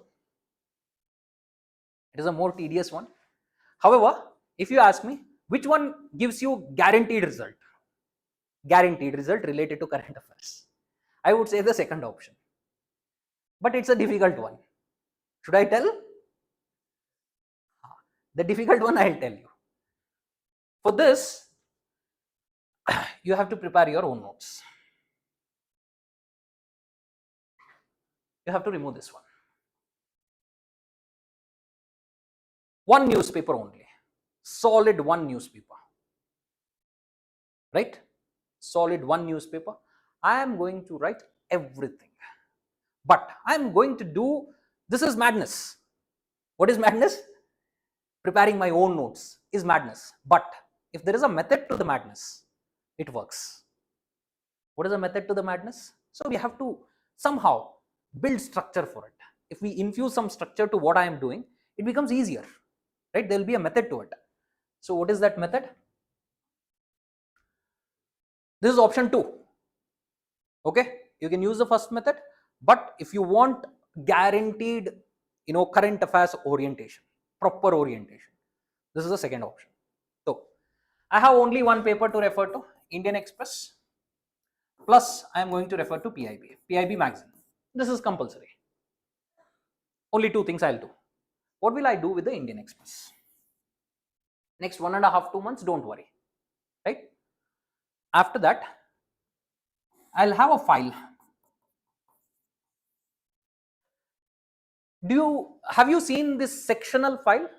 So within the file you have various sections. You have a file to store the documents. So there are multiple sections within the file itself. Now each section I am going to name it as a subject. How many subjects I have for current affairs? I have history related current affairs coming in, history, art and culture, geography related current affairs, and then I have what? Society related, polity related, governance related, and then I have economy related, international affairs related. I am getting the current affairs. Correct? Now I will break this file into as many sections. It is a sectional file. All the sections I am going to name them. You just have to put a small piece of paper to name it. On the side, there is space to put a piece of paper. So you name it. Now, day 1, I'll open the newspaper. When I open the newspaper, I find out that there are 7 news items which are relevant for this examination. Done. The first item is related to RBI's monetary policy.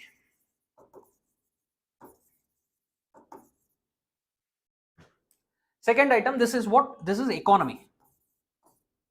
Second item is related to what? Let's say art and culture. Something related to a dance has come in news. Done. Third item is related to polity, fundamental rights related. A particular issue has come in news. What do I do now? I take 3 pages, 3 A4 sheets, and I am going to jot down, apart from what is there in the textbook, apart from what is there in my notes, extra what is coming in the news which is relevant for me, I am going to put a heading, monetary policy updates.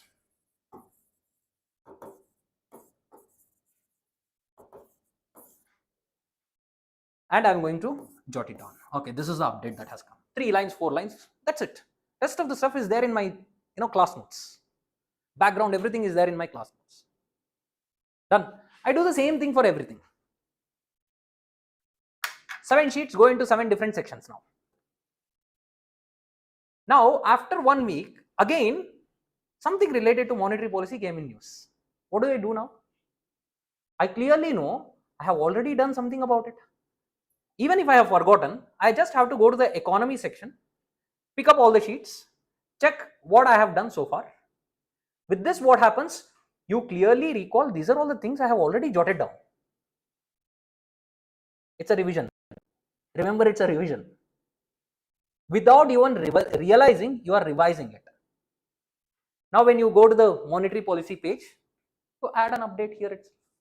So, for every issue, there is a separate sheet.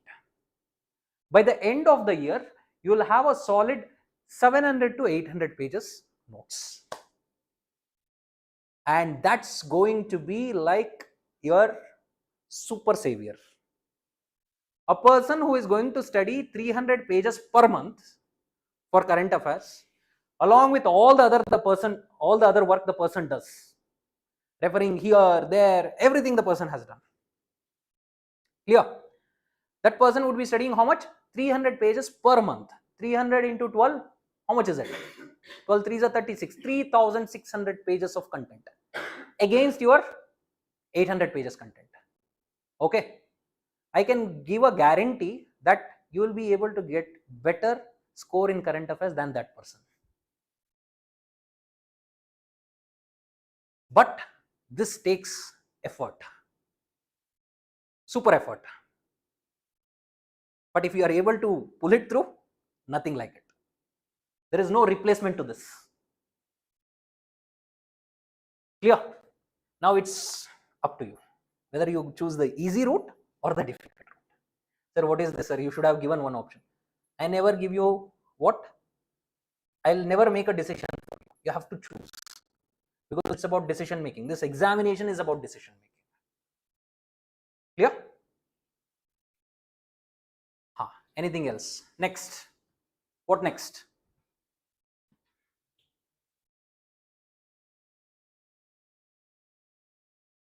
Is that all? Is there a particular reason you chose the newspaper? Huh? Is there a particular reason you've chosen the newspaper? Indian Express or? So Indian Express or Hindu, if you give me a choice, I would choose Indian Express for now. Why? Because Indian Express is more what? It's neither left nor right. It's more centrist. So your Hindu is more critical of the government most of the times. You will not get as many points which support what the government is doing.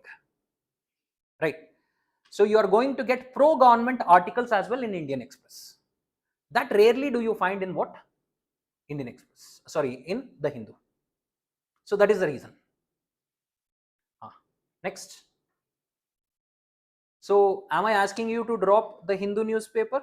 It's up to you. Again, I'm telling you, it's up to you. Right? Anyone. Hindu is also good, Indian Express is also good. But my personal preference is Indian Express. Next. Class notes you mentioned that under the class recordings there will be PYQs. So would that be segregated to the certain topic? Only chapter, only that chapter. That would be segregated. Yes, yes.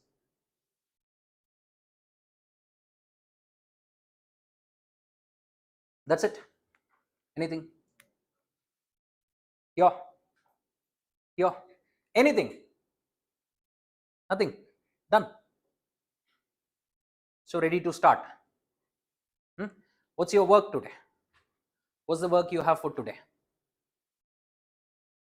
You have the syllabus copies, right? And I also told you about the services, the service guide. Go to the website, check the website, go to your portal, check the portal, explore. Explore. The exploration does not require more than 2 hours of your time today. Explore. Right? So learn everything that is part of your syllabus. What are all the things that are there? If you don't know the meaning of it, search for the meaning, what this might be about. Right? So there is no need for you to study the book yet.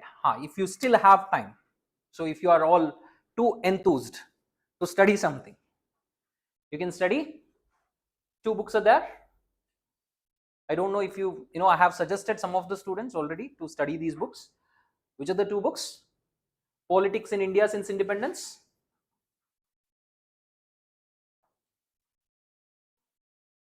And Contemporary World Politics. These 2 books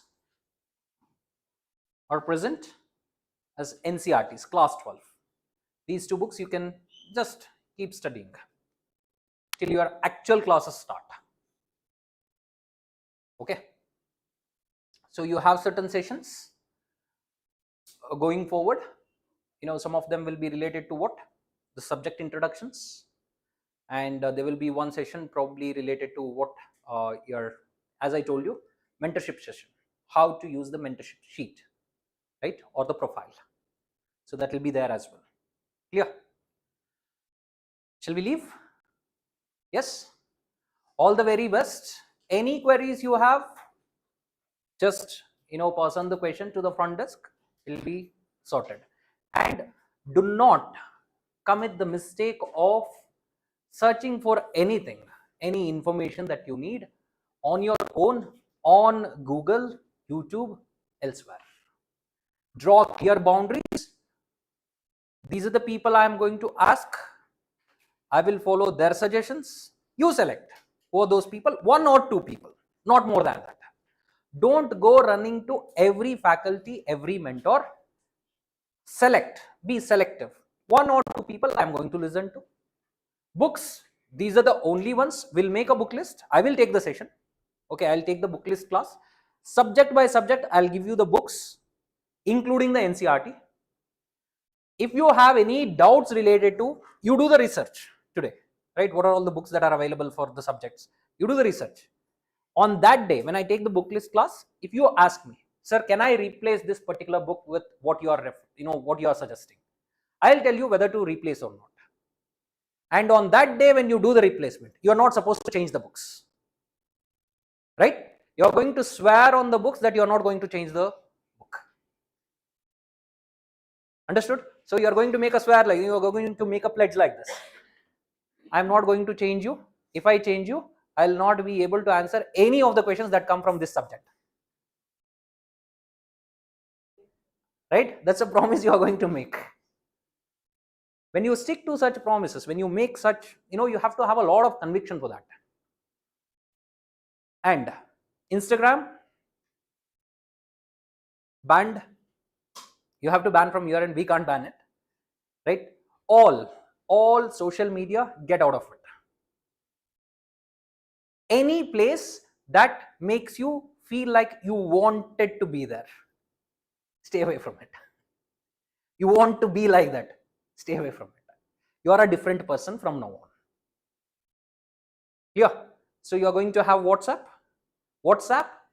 pin the institute notifications to the top, pin the chats, and the rest of them will be secondary for you. Okay.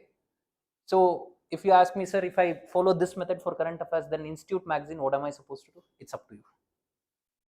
Right? It's not required. If you ask me, it's not required if you are following this method. You can use the PIB. PIB is required. On the other hand, if you are not taking this approach for current affairs, after 2 months, you have 2 months to decide. It's not like you have to start from today. 2 months you have time. After 2 months, if you decide like that, then what are you supposed to do? You can go with the institute's current affairs material. Clear? All right. Thank you and all the very best. Thank you.